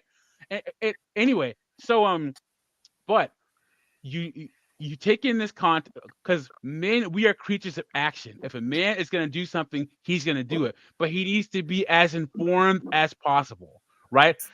When you get married and when your wife divorces you and takes your kids, I don't want to see you in your car crying into your front camera on TikTok. Oh, she left me. Guys, you knew it was going to happen. If you're going to take the risk, which too many of us still are, you need to be ready for when it all blows up. I'm going to say it one last time. In my lifetime, there's never going to be where the minority of men get married. It's still, I think that the lowest it's going to get is probably 50 to 51%, and that's it. Well, remember, not just people, not just hold the truth hostage. There are other larger voices that say the same thing. Like I think Paul Elam. Paul Elam says the same thing. He says what's his quote? There are no victims, just volunteers, or something like that. 100%. Volunteers can't be victims, man. You know, it's the thing is he's gonna have his choice. We're all like, I think it's the numbers like this. If there's 10 men, most likely 3 to 4 will get married, but it's dropping. No, it's gonna be 5 to 6, bro, at least. Oh, bro, it's dropping. It's at the point where certain sectors of community, 60% of men and over have checked out. I give it by 2030. That estimation of 45% of women will be single, that's a lie. We can't accept math from the banks and the people that are part of the system that makes money from it. It's all 45%, I think, is the narrative the media will put out there. But I think it's going to be over 60%. You have right now STDs are climbing in Houston, I think over 100,000. Jersey, it was over 20,000. It's going Atlanta, rampant. Baltimore, yeah, it is. Yeah, it's running rapid, man. Yep. So the men here are like I told guys, to me, the red pill, in my opinion, it's been in the grave for a while, but now you got the passport bros have a vice document. It is now in the mainstream for men to fly overseas, and I've seen it in real life where a guy told me, I got divorced. He said, I recently got divorced, bro. I'm going passport, bro. Dude, it is in the mainstream. what a lot of people aren't looking at is that we've never had a situation like this where men are looking at the world. They're no longer looking 1950s that you don't get married in America, you don't get married. 60s, 70s, 80s, 90s. You don't get married here domestically, you're not going to do it anywhere else. Now men are comparing the world to where they can have family. Dude, I'm gonna add the on to what you game has said real fast. changed, man. I'm gonna add. So you know it's funny. So I was on this stream the other day, and they're talking about, oh yeah, man, you know, if you marry one of these foreign women and they come back here, she could just want a green card and blah blah. You need to watch out. I said, guys, look, man, honestly, I'm to the point now. You are better off finding some Asian chick, finding some traditional minded African woman, marrying her. If you want to have kids, bring her over here, because even if she's with you for a green card, you will get 3 years of a traditional woman before she leaves you, and unfortunately, that's 3 years that most American men will never ever get, ever. What? Once again, my message is don't get married. But I was on a panel where they were talking about if that's a viable option, and I said, once again, if you choose that option, you'll get a traditional wife for 3 years because she wants a freaking green card. There are guys who will marry an American woman or a freaking Western woman and will never get a traditional wife ever. It's just nagging, bitching, yelling, and screaming. Yeah, because of the law. But the thing I'm telling you is, bro, people are marrying chicks overseas and never bringing them here. You know, they work and That's really go the only way see. to do They it. I think. work and go see their wife, dude. The game, we got to be honest, is that things are changing. It's no longer domestic only. The American man, they said, you know, earlier before you were here, 80 million American men flew outside of this country. It used to be normal that men here only flew in here, Vegas, Florida, because America to me America's the greatest when it comes to replicating the ecosystem of other countries. Why go to the Middle East when you could go to Nevada?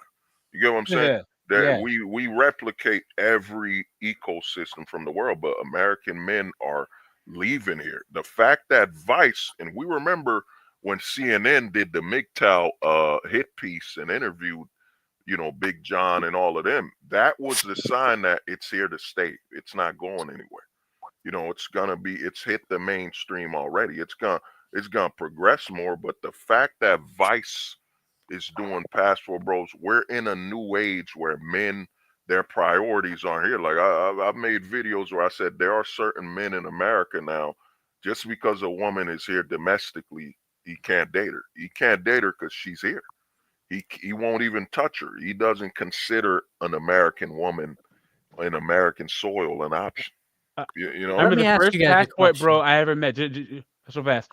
I was an undergrad, and one of my roommates, I was 24 at the time, and he was 10 years older than me, and he was the first passport boy, white guy, and we went to this really big gym, and all these beautiful women, and he's like, bro, I don't even look at these women anymore, because a couple times a year he go to Costa Rica and Colombia, do what he had to do, and then come back. He's just like, you just get to the point where it's like, why even waste your time with these women? Like, why? Mm-hmm. And it's funny because, you know, I was 24 to 25 at the time. You know, I didn't understand, but believe me, now that I'm in my 40s, I sure understand now. And the thing is, bro, I tell guys is we're men, man. And the fear they've trained you in America is to fear your man. You at 40, and like you said, you were 24.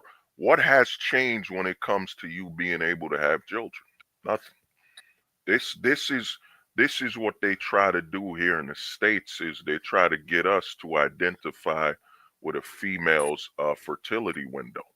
You know what I'm saying? When the truth is, dude, you could be 45, you fly out of here and you just started your family overseas and you might bring your kid here, but you know, you keep the wife over there because there's billions of dollars spent on her destroying her. Like I always tell men here is, bro, do you have $50 billion? You know what I'm saying? Just to protect, do you have $50 billion to spend on anti family destruction marketing? That's what the women here wake up to. The women right now, bro, if you get a chance, check out a song. It was by Miley Cyrus. It was called Flowers, where the whole song is her bragging about she could do everything by herself without a man. And it's played in a bank. It's about her satisfying herself. Dude, this is billions of dollars spent Well, every remember, day. if I may, very quickly, remember that divorce court, or I guess it's called family court. Family court generates more money than all other courts combined. In fact, it's somewhere between 50 and 60 billion dollars annually, Look at and and the vast majority of that is paid. It's off the backs of men. And so, yes, it is fair to say it's an industry. It's not just just go down the line. It's the courts, the lawyers, the judges, the bailiffs, stenographers, caseworkers, the police. Everyone's getting a piece of the pie. It's a big money. It's a big money machine. Yeah. I'm gonna ask you guys, what do you think of this? And I don't have any scientific evidence for this, but I honestly believe that the rise in autism and all these targeted kids. Sorry for anyone that has an autistic kid on the panel. I don't have any children, but I think that the rise in autism is because older women are having kids with their old ass eggs. Yes, absolutely. And Down syndrome as well. Yeah, yep. All these different, TARD conditions and autism and stuff. It's because 40-year-old, 50-year-old women are doing all this IVF craziness and getting their old ass eggs fertilized. That's definitely part of that. Yeah, that's politically incorrect. That's politically incorrect now. Okay, somebody decided to add me. Yeah, thank you. I had a couple points I wanted to make with the discussion. Go ahead. Probably the first person that I ever watched in the men's community was Karen Strawn and her old content where she used to be in her kitchen talking about. I love those videos, by the way. So I can't say that women being part of the men's community is by default bad or automatically, grifting or anything. Not that anybody else has argued that either, but because that was actually an important part of me becoming more self-aware and whatnot when it comes to these issues. But I think it's completely dependent on the content that's being made and the direction that that's leading men. Because if it's leading men more to a pickup artistry or incel way of looking at themselves, or just this sort of not really finding the core issues, not realizing things like Briefolt's law or women's hypergamy, or the core differences between men and women in a more sort of objective way, then it's probably not helpful content. But if it does send men in that direction, then I think it can be useful. I haven't watched that much of Pearl's content, for example, but that to me is the defining factor, is which way is it leading men? Is it leading men toward uncovering some of these truths, or is it leading men down the path of just wanting to either use women sexually or continue to advocate for things that will never happen and not really walk their own path? So I think it completely depends on the type of content that's being produced. The other thing I wanted to say was you guys mentioned the argument about the percentage of men that are going to continue to get married, whether it's 60, 70, 80% or 20, 30, 40%. I would argue, honestly, guys, that the men that choose to get married are kind of a lost cause anyway. I know you guys may disagree with that. It is, brother. But, I agree. Whether it's 70% or 30% really doesn't matter. Like, once they're in that position, they're kind of never screwed. again. Never again. Go ahead. Yeah, once you're in that position, it's like you can try to help them like make the best of it, but they're kind of making a decision to be a guest in their own home at that point. And the person that gets to raise the kids until the mom decides she doesn't want him around anymore. Like, unfortunately, that's where things are to a large extent. So 100%. whether it's 70% or 30%, like, those men are just not going to listen anyway. So what kind of message can we really give them at that point? Yeah. Well, another thing. They're going to listen once they get divorced. Once they get divorced and they get their kids taken from them, they're going to listen then. Yeah. Guys, we can't reach out to these men at all because they don't understand the contract they're signing. They were never taught what it actually is. You got to give these Okay. guys more credit. Yeah, they do. Oh, they understand, brother. Yeah, they understand if it. I may, They just if think I may, that their for 1 wife is second. going to be different, and it's not going to happen to them. That's a whole different Well, conversation. if they understand the contract at this point and they sign it, that's on fucking them. Yeah. 100%. Well, the thing is this, dude, and I used to say this, I got in trouble. It's pushed in the manosphere that the women are the most delusional, but that's a lie. The Yeah. truth is the men are the most diluted. You're telling me you're gonna risk prison sentences your whole life for someone to just hug and cook for you and They don't even cook anymore, but, bro. no, they don't do that. But I'm saying, bro, Every they guy got on here has They got don't love even for a sew woman and a woman cooks blankets for you. you said to they keep don't you sew warm, right? yeah. Well, the thing is, dude, the only thing I've learned, I had to learn this through experience, is that all you, like Doug said about his nephew, what I've learned is, man, we're all men. You gotta make your choice, but the only thing you can be for that your nephew is, man, you just be there just Yeah, in when it all case to falls let. apart. No, Yep. yeah, you just there for them when you can be, because, man, I'm gonna tell you, guys offering themselves, man. You know what I'm saying? That them Home Depot sales, what I'm saying, them benches and ropes, Yeah. But Try to it- avoid a worst yeah, case scenario. yeah, you gotta be there. I had a friend do it with a car right by the airport, a half a mile away from me. So Oh man, Yeah, and I like what Hold the Truth hostage said about men being delusional. Because, like, here's the thing, guys. I was married and divorced. I just decided to marry my ex-wife out of the blue. Luckily, I got off pretty well. We didn't, there's no alimony. wait. Can you back up the story for a second? You married your ex-wife again? No. No. Just Oh. let him finish. Just let him finish, please. Yeah. Okay, So all right. I'm I was sorry. married for 5 years. We got divorced. We just filed court papers. We grew apart, thank God. We didn't have any assets, no children. I got off pretty good, right? But now I freaking lost my train. Oh yeah. So it's funny because I don't know if anyone else here has been divorced, but they say, oh, people in general, oh, are you married or divorced? He said, I'm divorced. First thing they say is, oh, your wife left you. What'd you do? Yeah. And like, I divorced my ex-wife. So what you I do? say, yeah, Yeah. serious. Like you So, were the right, problem. yeah, You were the exactly. problem. So I say, no, I divorced my ex-wife, and they say, oh, you did? But why? Did you try everything? Did you go to counseling? Did you really have to leave? Guys, if a relationship or a marriage ends and it's the man's fault, it's the man's fault. If a relationship or a marriage ends, it's the woman's fault, it's the man's fault.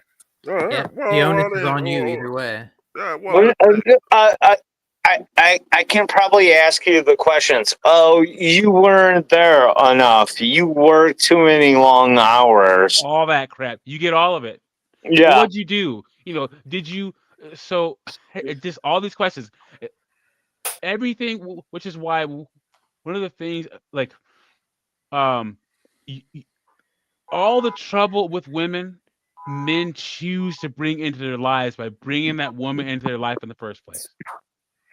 Honestly, which is why MGTOW is so good. If you just here's the thing, only 74% of women work. 26% of women are staying home, and there isn't any kind of female workplace employment crisis. But the male employment rate is down to 90%. So in the 60s and the 50s, it was at 98%, 99%. Now it's at 90%, and they're like, oh my God, there's a male employment crisis, and all these men are staying at home, and blah blah blah blah. They're scared at 90%. You're gonna see more and more men just checking out. Men, like, we're just gonna not get involved. Well, this is the thing that's happening is that If I may, I'm sorry. You know what, hostage? This is the thing I was saying earlier. If I may, you guys mind if I You know what, Cowboy? Shut the fuck up No, for a no, second and wait. let It's me his talk. stream. It's his stream. MGTOW, go ahead. It's your stream, buddy. Go ahead. No, let me talk. No, no, This no, no. is It's his not. stream. This is It's his not stream. like It's it's his the stream. Great Let him Witch go. Raw. It's his stream. All Let him right, go. let Cowboy talk. He's an asshole anyway. MGTOW, go ahead. Hold on, Cowboy. Cowboy, are you there? Yeah, go. What? All right, he might have kicked himself out of the stream. Guys, this is what I've been talking about. It's not a collapse. We're not going to collapse the society. We are just going to silently walk the fuck away. It's just one day you're going to look and there's no man behind you. And then suddenly the power is going to go out. And suddenly there's going to be no plumbing. There's going to be no power. Did you see that one story in Atlanta where there was a white guy that was going around to these black single mothers in freaking Atlanta posing as a flower delivery guy. So he had this big old thing of flowers and he'd knock on the door, and when they open the door, he'd kick in the door and try to assault them. Right? No, I did not see that. I totally want to see that video. Post it in chat, please, in private. So all these single baby mamas are trying to get their brothers and their uncles and their granddaddies and the daddies to stay with them because this guy was literally on the loose.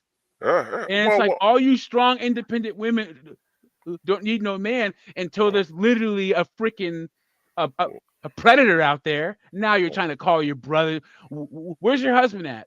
Where's your baby daddy at? Yeah, Exactly. Well, here you brought up, son, is that, bro? I told some people this, man. Psychologically, a child growing up in a single mother home is growing up in danger. You know, PTSD, 100%. because when they sleep, when the sound happens at night, they don't have a father. They're now worried about their mom and themselves. There is no safety. And the thing you brought up with that is that, you know, not even brothers are helping their sisters, because a lot of these women that go online saying all men are garbage, that includes their brother, that includes their cousin, that includes every male in their family. And it's actually further pushing these men to where, nah, I can't help you. It don't matter if you're my sister. I can't help you, man. And I know there's some brothers that were set up by their sisters that are in jail because she chose a man, he gets in a fight or a big lie. A lot of guys are completely checking out to the possibility or interaction. It don't, like I told guys now, bro, is that men, this is the problem that's happening. This is why, you know, I make full-time ghosting content. What's happening is men are now looking at society and saying, you know, here's the most dangerous thing that's happened. Men, it's not men don't care anymore. What's happening is men are looking at it like this is fictional. It doesn't exist. Why would I be angry that a woman in the West or domestically doesn't want to date me when it's not an option for me to, it's not an option for me to start a family here. Once the options are removed, the men become numb. We're heading to a society like, you know, Minister Beer was saying, you're going to see men walking around, and it's happening right now where the women are saying men don't help, men don't talk. Men will just be doing their jobs, come home, go hiking, go fishing, whatever. That's the thing about it. Women think that the worst thing, the men that hate women, men hate women. The worst thing that can happen is happening. It's called apathy. You're going to see a woman fall down in the street and men are going to walk over her. They're just going to walk over her. You see, whenever something happens to a woman, hey, where Doug, were all the men? can I ask you a question? Mm-hmm. Who hurt you? Do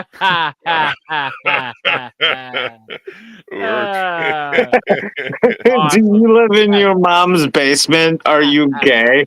I know, right?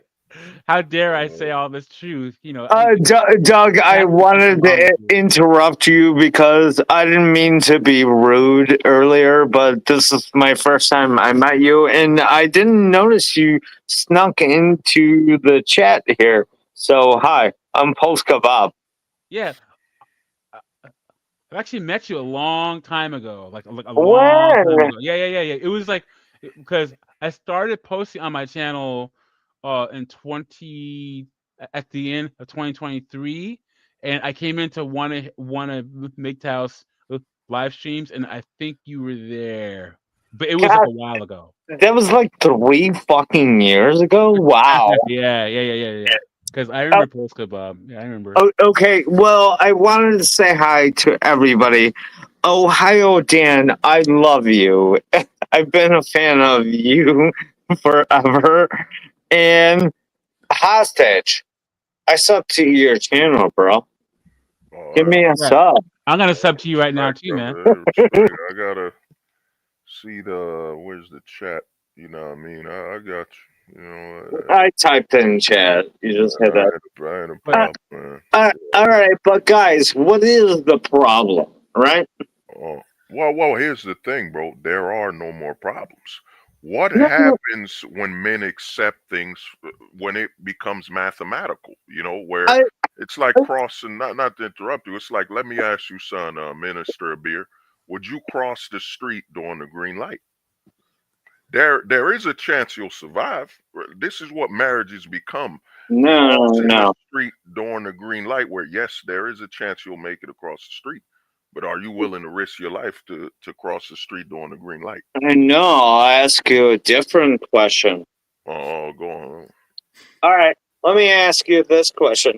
Would you sign a contract, right, where you got to build everything, a house, a car, a family, everything in between, pay it all, and then the government is in charge of it, and it can pull it away from you anytime your business partner says, I'm not happy? Would you ever sign that contract? Oh, hell no, man. You know, and the thing is, bro, this is what you brought up. This is why dating's going down. A lot of the women always thought that, well, if men don't get married, they'll still want to be boyfriends, and you know, that's changing. The whole purpose of being a boyfriend to a woman was to become a husband. What no one saw coming is that once the men now, it used to be a joke. Oh, you get married, you don't get none no more. Men are now seeing that the joke now is you get married, you lose everything. That ain't a joke to men. And men, they said divorce in 2024, it was over 2 million divorces. And in 2025, right now, is over 600,000. And the Hostage. majority were women, man. Think of how much money exchanged in that. And Ohio Dan, I know you got something to say about this because About what in particular? About the divorce rate? about transfer of wealth. Oh, the cowboy. Yeah, and the state takes its cut. I mean, that's pretty much the platform for all of it. Did you guys know that the state takes its cut for every $1 that it collects in fucking child support? They take it out of Title 4D Social Security. So they're not only taking it out of our senior citizens men, they're taking it out of the women too. And they're paying for it all. Did you guys know that? Oh yeah. Dude, they've turned the women to thinking they put the man on child support that they're not losing money. You know what I'm saying?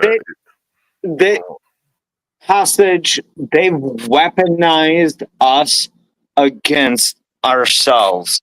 Yeah. The greatest key to our destruction is our seed, man.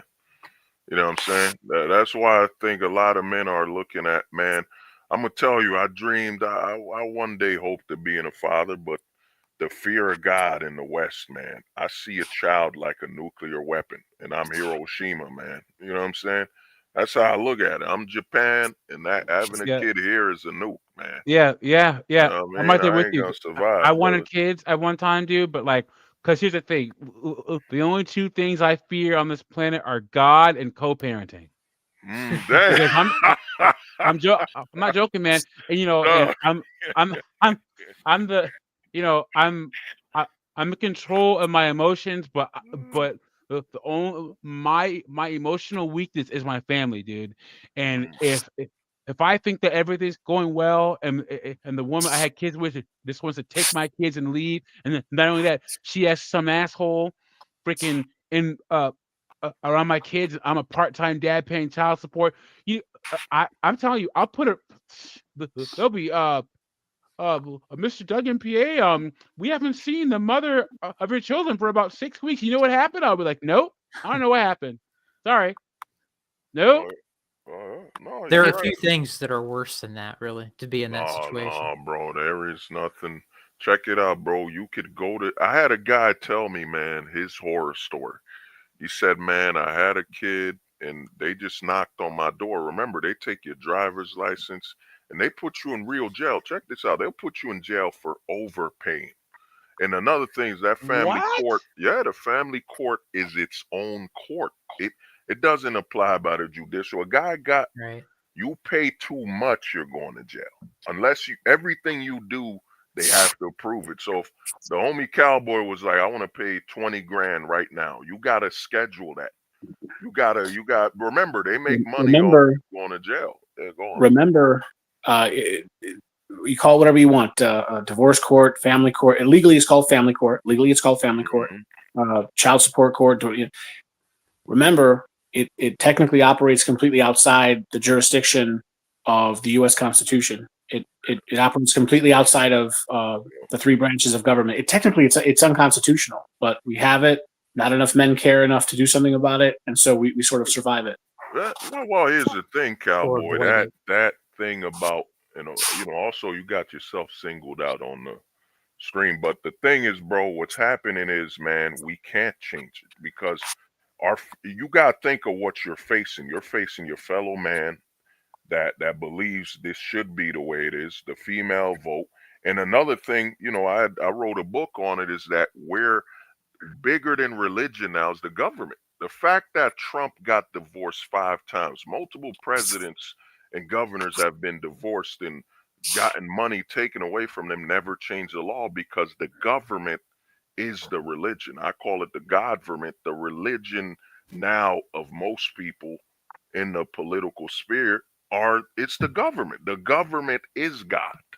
So it doesn't matter if you're a senator and you got divorced, you lost everything during divorce. You don't change nothing. You know what I'm saying? Because that's the government. That's your God.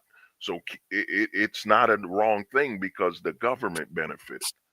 This is what we're facing. There's no such thing as changing this because you're going against the female vote, your fellow man that is benefiting from this, and trillions of. You're even going against the world. China's putting money in the American family court. Australia, they're putting Guys, money guys, into it. You know, I don't want to interrupt, but I got to drop off.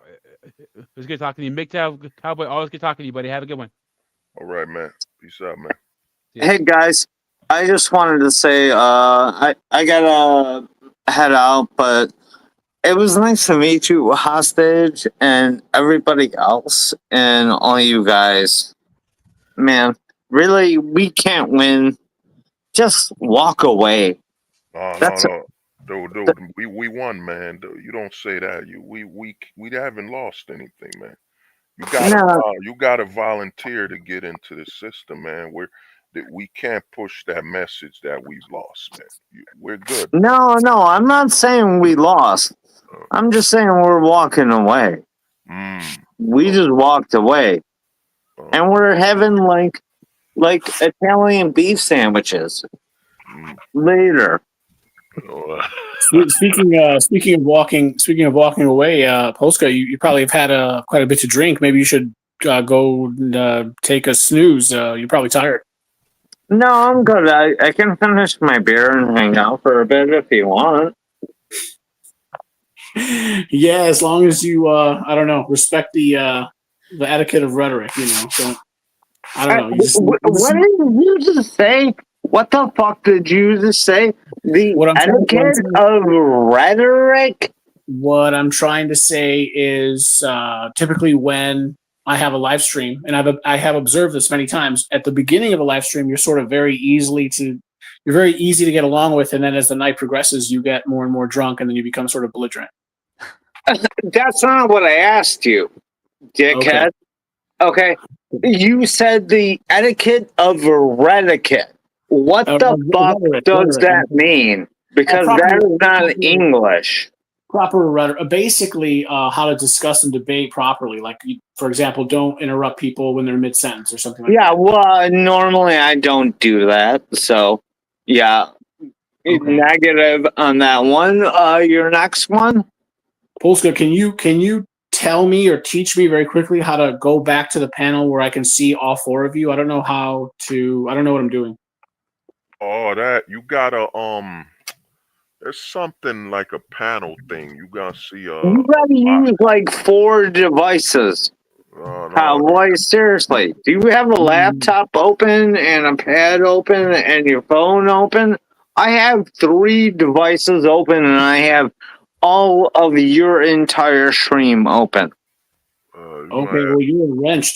Can you do that for me? Can you bring it back to where all 4 of us are like in like 4 little squares? No, not at this point, because you insulted me to the point where I gotta leave. So, is there any other thing you would like to say to me, to your master wrench? No, man, it's your layout. Is that what it is? Yeah, layout. Yeah. Hey, you want to do Olive Garden tomorrow? Yeah, that is. Like 9 p.m. in Burbank? No, probably not. I think I have other plans. Really? See, this is why I hate fucking Cowboy. He's in my neighborhood. He doesn't want to hang out over here. He knows he's going to be over here, and he loves Olive Garden because he's cheap as fuck. Oh, the Olive Garden, Cowboy, unlimited breadsticks. Hey, hostage. It was so nice to meet you. I'm subbed to your channel, by the way. Oh, I subbed back, bro. Yeah. No, thank you. Thank you so much for that. And who else is on here? Ohio Dan. Ohio Dan. Dude, I think you have the second best MGTOW video that was ever created. Really? Yeah, I can't remember the name of it, but it was the one that was left or right. And it was one of the earliest videos you did. Yeah, I got a lot more views back then than I do now, thanks to shadow banning and stuff. I am going to take off here, though. I think it's about 12:30 where I'm at, so I need to prepare for. Yeah, that sounds good. Well, you're in Ohio. Yep. Okay. All right. Well, listen. I think I'm going to end the stream because I think right now is actually a good time to do that. Yeah. Does that sound okay with you guys? Hey, man, no problem, man. It's been an honor chopping it up here, man. Hostage, it was a pleasure to meet you, by the way. Thank you for having me on. Oh, yeah, it was a pleasure. In fact, very quickly, I'll just go around and everyone can take the last 30, 40 seconds. So just if you have anything lastly to say, Polska, we'll start with you. You have anything to say? Oh, yeah, go fuck yourself, Cowboy. Okay, that's how I always know you've had too much to drink. You become like openly belligerent. Okay, well, very good, very good. I'm glad to see you're living up to your, clockwise. I see you're living up to your reputation. Ohio Dan, do you have anything else to say? Anything at all? No, I really don't think so. Pretty much said what I wanted to say. Okay, if I can quickly ask you a question, I'm sorry, I never ascertained this before. You you were in law school at a different point in your life? That's correct. Very briefly, but not for very long before I started having migraines and stuff. So that's kind of where that ended. Okay, okay. No, I didn't know. Okay, do you mind me asking what do you do for work now? Right now, I'm disabled. Oh wow, I would have never guessed. You come off as very frankly, just speaking in the manner of the. Kyle, Dan, do we have to get Okay, you some money on scans? Polska, No. I'm gonna send you off, man. All right, Polska. All You right, Polska's almost out. fuck off for a second. Okay. Anyway, that's my friend, by the way. He's my personal friend. I just saw him for his birthday a couple weeks ago. No, I didn't know that. Speak very frankly. I thought I don't know. You come off as very high functioning. I figured you were like a globe trotting CEO making millions, and No, not at all. Like some days I'm in pretty good shape, and then at other times, like my head kills me. So it just depends. Yeah, yeah. I have a cousin who I guess he ended up getting into like construction. He works and of course he has a family. Um, yeah, he very much had the same problem. Like out of nowhere, starting when he was like 12 or something, he just started getting these terrible migraines, and he would get them all the time. And now to the point where um, I guess he's in his 30s now, 33, 34. He claims that he gets migraines so bad he has to leave work. He has to just stop what he's doing. He can't concentrate. Yeah. It's overwhelming. Yeah, certainly it is at times. I'm not going to go into the medical details of it, but No, I'm sorry. Okay, but I just wanted to say that I had no idea. I don't recall whether you ever mentioned that in any of your videos, but okay. All right. Is there anything else you want to add? no, I don't think so. Okay. All right. Well, I'll be in touch. I'll let you go. Hold the truth hostage. Is there anything else? Well, I'll say one last thing, man. Guys have to understand, man. We haven't lost, man. The system is predicated on you volunteering. You know what I mean? We haven't gotten drafted. It's about volunteering, and the only thing is that, man, the option of starting a family, having a long-term relationship. That's what's been taken away. We can't pretend that we don't see CEOs. We don't see your Metas, your Zuckerbergs, and all these people rising. Men are succeeding, man.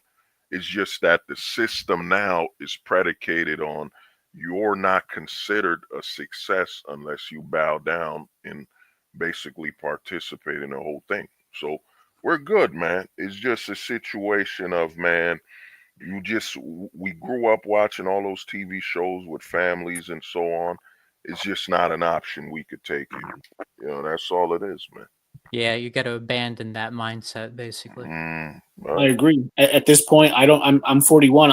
I turn 42 in a couple days. I don't know if you guys know. This was a long time ago already. 2 years ago, I called in on the Jesse Lee. You guys know Jesse Lee Peterson? Yeah, Jesse Lee.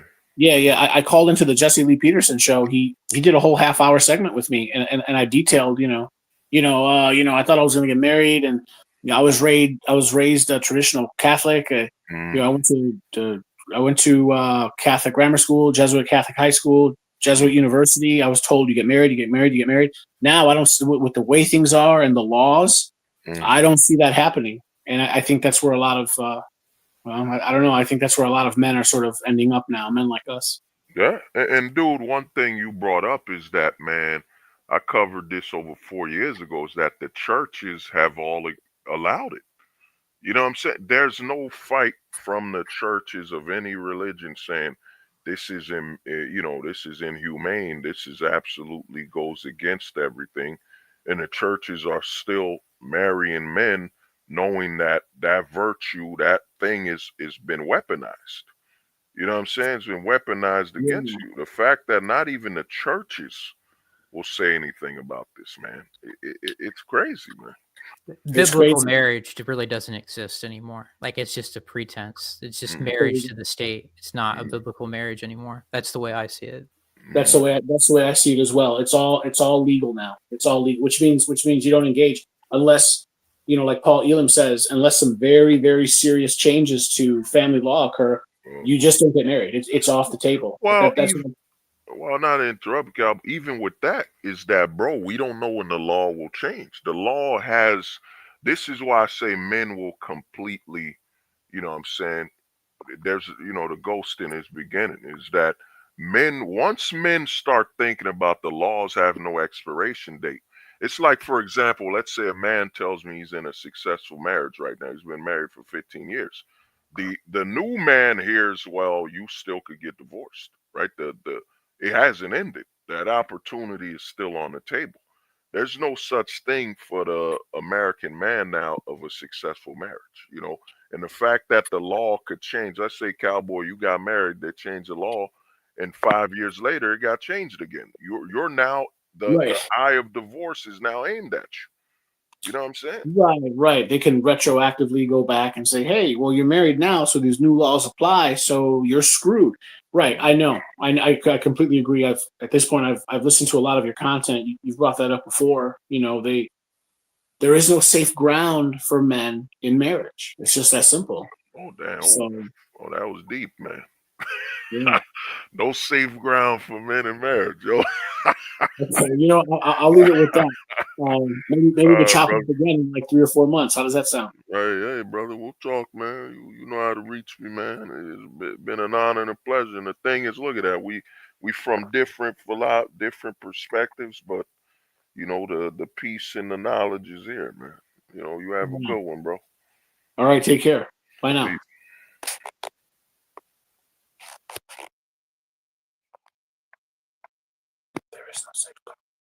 There is no safe ground. There is no safe ground for men in marriage.